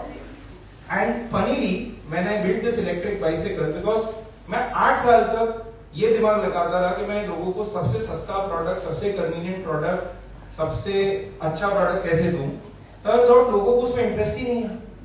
लोगों को अपने aspiration में interest में agree करता हूं, तो आप cycling को एस्पिरेशनल कैसे बनाते हो, वहां आप दिमाग लगा रहा हो. And I cite one more example. ये जो इलेक्ट्रिक साइकिल हमने बिल्ड की, which we call the Gen Z, and we just launched a month back. Now I cycle, I moved to electric cycle, let me be honest. And when I'm riding and I get interest from a lot of people, and they say, cycle કેટલા ની છે? मैं reverse psychology करता था. I said, રહેવા તો ને મોંઘી છે. ના ના કેટલા ની છે? કીધું લાખ રૂપિયા. આ તો બરાબર તો છે, સ્કૂટર 1.20 નો આવે છે. આમાં આપણું સ્વાસ્થ્ય જળવાય છે. So this is the kind of approach which I feel is working, where if you genuinely make cycling a lifestyle statement, so someone like you, a real estate developer, if you tomorrow start cycling and posting it on Instagram, I think that's a big influence. But you know that I used to run an electric bicycle company, and there were no takers. The same logic that a bicycle costs 75,000 and electric scooter costs the same. We have to shut it down. I tell you the reference process. At that time when we were having that You were trying to sell a commodity, to my understanding, I could be wrong. But no, we on the same cycle, cycle, when I put a child seat attachment and I drop my kid, from a commodity it becomes emotion. Yeah. And that's the we were selling it as an to mountaineers and bumpers. Yes. And I don't play the price play now, because I know no one's going to come and buy a cycle from a need perspective. Naturally, a scooter will make a lot more sense if utility is what he wants to satisfy. It is a want that I want to cycle. Why they will come to us? I selling it to celebrities, but unfortunately didn't catch on, Because you're selling to celebrities who are not adopting it as part of their day-to-day lifestyle. They were, as part of it, but masses anyway. Sure, sir. So the answer to your question, as a clothes maker, what I try to bring in a change is that I make garments that do not justify trends, are gender fluid, are boxy. So basically, it's a technical thing. When you create a feminine and a masculine garment, there's a lot of waste that goes into it. And going back to the rooted clothing silhouettes in Indian history, they were more boxier, more squarish, so that it was all about the zero waste approach back then. So trying to bring that and making it more wearable. Basically, this piece that I'm wearing can be worn by you, can be worn by me, can be worn by Ashrit, can be worn by Renu, can be worn by my dad or my mom, or even a 10 or a 15-year-old college kid. So that's the kind of solution that I'm bringing. I'm giving it more wears. More wears, less disposal. So that's the answer to your question. I know there are more questions, but I really wanted to ask if we should give him a chance, at the expense of not sounding Can you please make it very brief? And there's a question at the back, please make it very brief, because we also have a very young person, in fact, I think the youngest person in the room who wants to say something, and I want to give the stage to her while the room is still full. So, Arjit, I just want to say that there are many good design universities, and you can definitely approach these universities. I'm teaching at one of the design universities, so you can definitely come and talk to us. And sometimes what happens, like, the issues are just surrounded around you. We don't know on the Instagram या फिर जहाँ पे भी आप अपना डालते हो कि आपको इतनी सारी प्रॉब्लम हो रही है. You can come to us. We are open for all these things. Solution is the thing which we are looking for. So definitely collectively we can think on these things, because it's a good initiative and we can work together on that. Thank you so much. Certainly. the last question.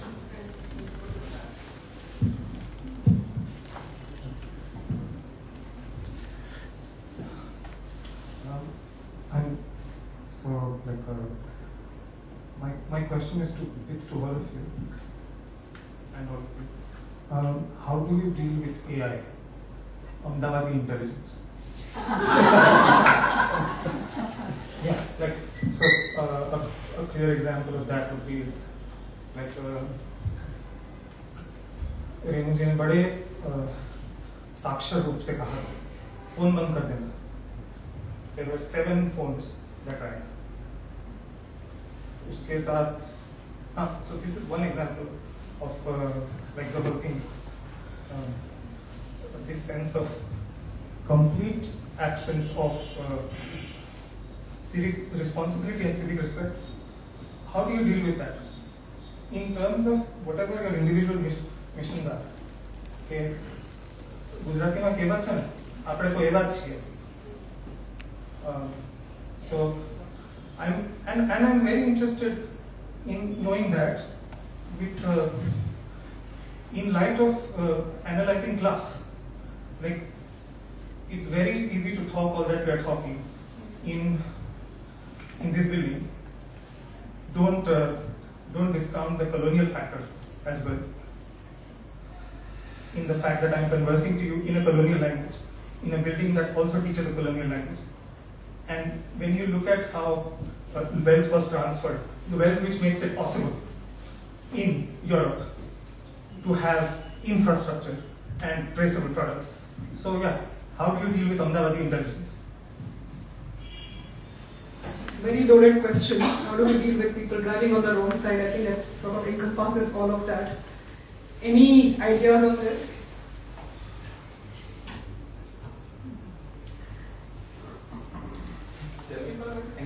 Anyone, please. Value system है, हम literacy में आ गए हैं. हमारे यहाँ शिक्षण जो education है वो शायद कहाँ बचा है. आप सोचिए कि वैल्यूज की जो बात करें, क्योंकि उनका जो क्वेश्चन है आफ्टर ऑल हम अपने आप में कैसे सुधार लाना है.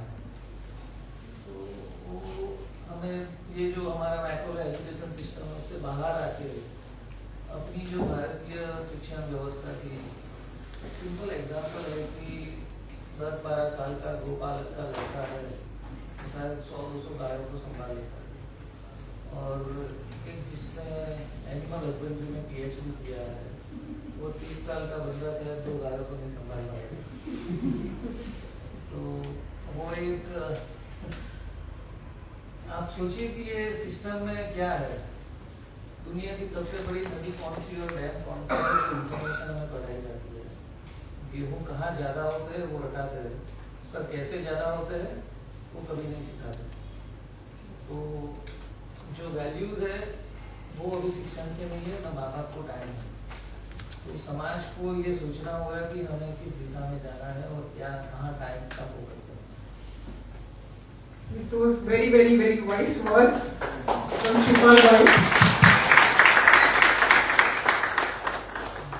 on value systems, and I think deep reflection for all of us here. As we come to the conclusion of today's talk series, I want to invite on stage, like I said, we have somebody very young, and I think Emmanuel had insisted that this time we give the platform to young people. She's been watching the whole talk for the last 2 hours, and she sort of summed it up in her own summary.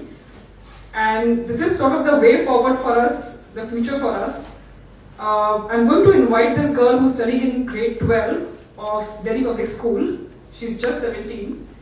And she's going to express her views and I think sort of represent the young people. So can we have a round of applause as I invite Navya Handa on stage.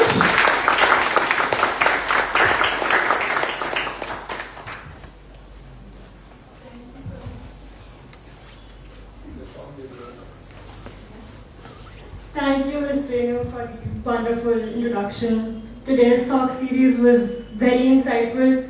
I loved hearing stuff from all of you guys. I think that we should have this at our schools more often. So, how to be better citizens? It's one of those lines that you read on your school diaries and then you see it, you nod, and then in the next 5 minutes you've forgotten it. But today, when all of these people talked about this very interesting topic, it hit different. Because for once, they were not telling us what we should do, they were telling us how to do it, they were telling us how do we implement it, they were telling us what is my or what is your contribution to things around you, the environment around you. Being a better citizen isn't about being perfect. It's not about being woke on Environment Day and then using a bamboo toothbrush and then thinking that's enough. I think that making better decisions when no one's watching, when no one's clapping, and making better decisions when it's honestly inconvenient, that's what matters. Let's not lie. We share climate posts, we drop earth emojis, we repost melting glaciers in between outfit selfies, and we know the right buzzwords. But action, that's quieter, it's less aesthetic and way harder. When I travel abroad, I notice something.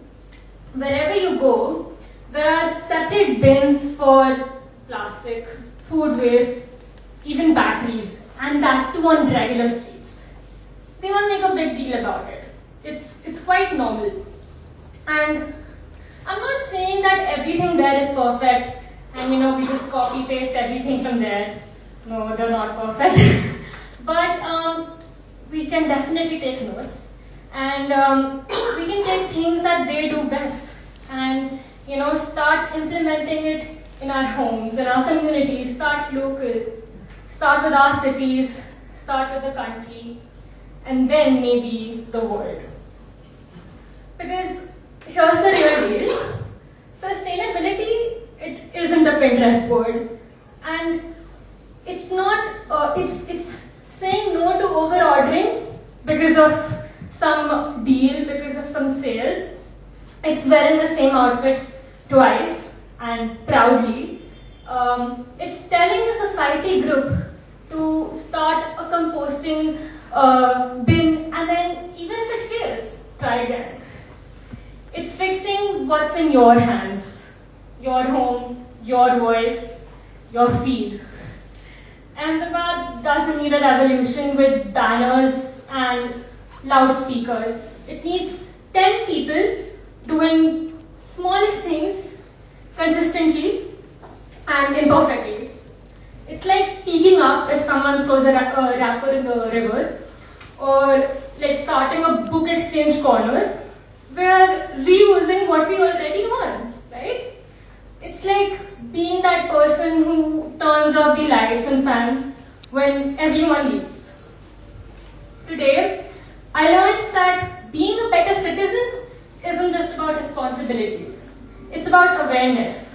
And from mobility to minimalism, our speakers today, they have reminded us that the most powerful changes can often begin locally. They didn't tell us to change the world. They showed us how to change our world, our city, our habits, our routines. So, what do we do with this knowledge? We amplify, we act. Not just as young people with voices, but as young people with impact. Let's go beyond sharing. Let's start shaping. Shaping cultures, shaping habits, shaping routines. Because we don't just inherit the world. We remake it, post by post, choice by choice, and change by change. So maybe it's not about asking, how do I become a better citizen? Maybe it's just, what's one thing I'll do differently tomorrow morning?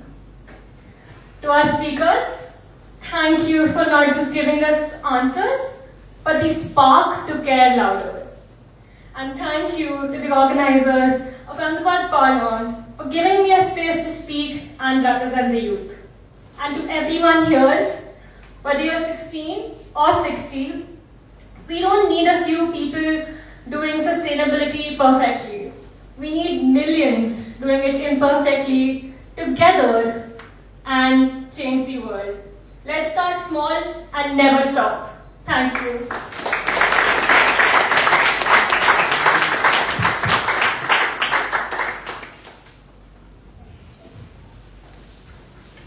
Thank you so much, Navya.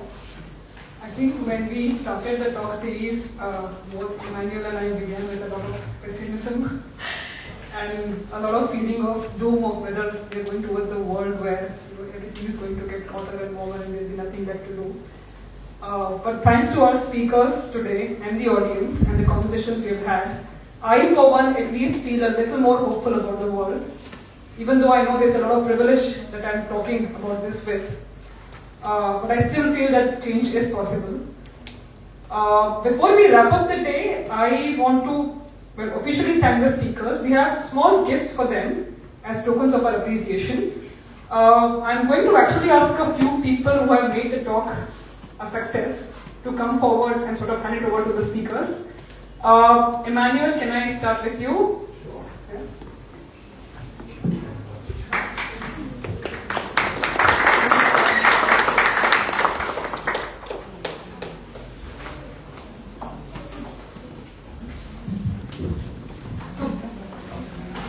We have basically customized each of the hampers based on the speaker, and I just want to inform you, every hamper has things which are completely upcycled, or I hope the speakers don't mind this, but second hand. So there's actually books, very old books which are red, which have underlines on them, which have notations on them inside that, customized to each speaker, and stuff which we made from old fabrics. So which is why I have to specifically ask for who. Very thoughtful, thank you. Can I ask Pawan Bhai to come and give this to Shipal Shah?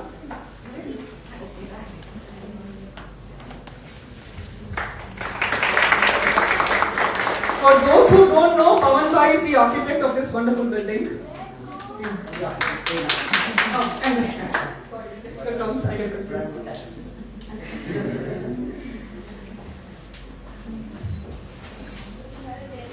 Can I ask Mrs. Sunanda Pokharna to come and give this to our youngest person, Saloni Javeri?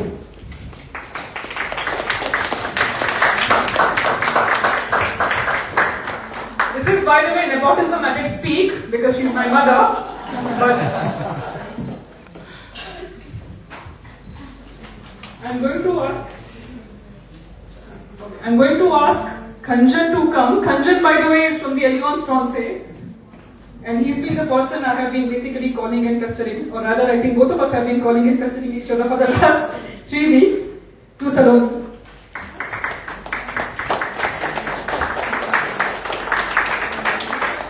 Saloni, your bag is light because I have 10 kilos of compost outside, which we got from our office only for you. So we got it here. We got the 10 kilos of compost. I think there's more. Yeah, see?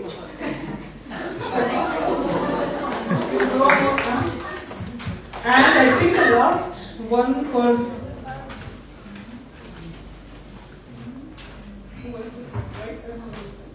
I'm going to ask one of my colleagues for this because unfortunately she's leaving us in 2 days, and I really want to recognize the effort she's put in today's event and working with India Recycles for almost 1 year. Ritika, can I ask you to give this to Navya?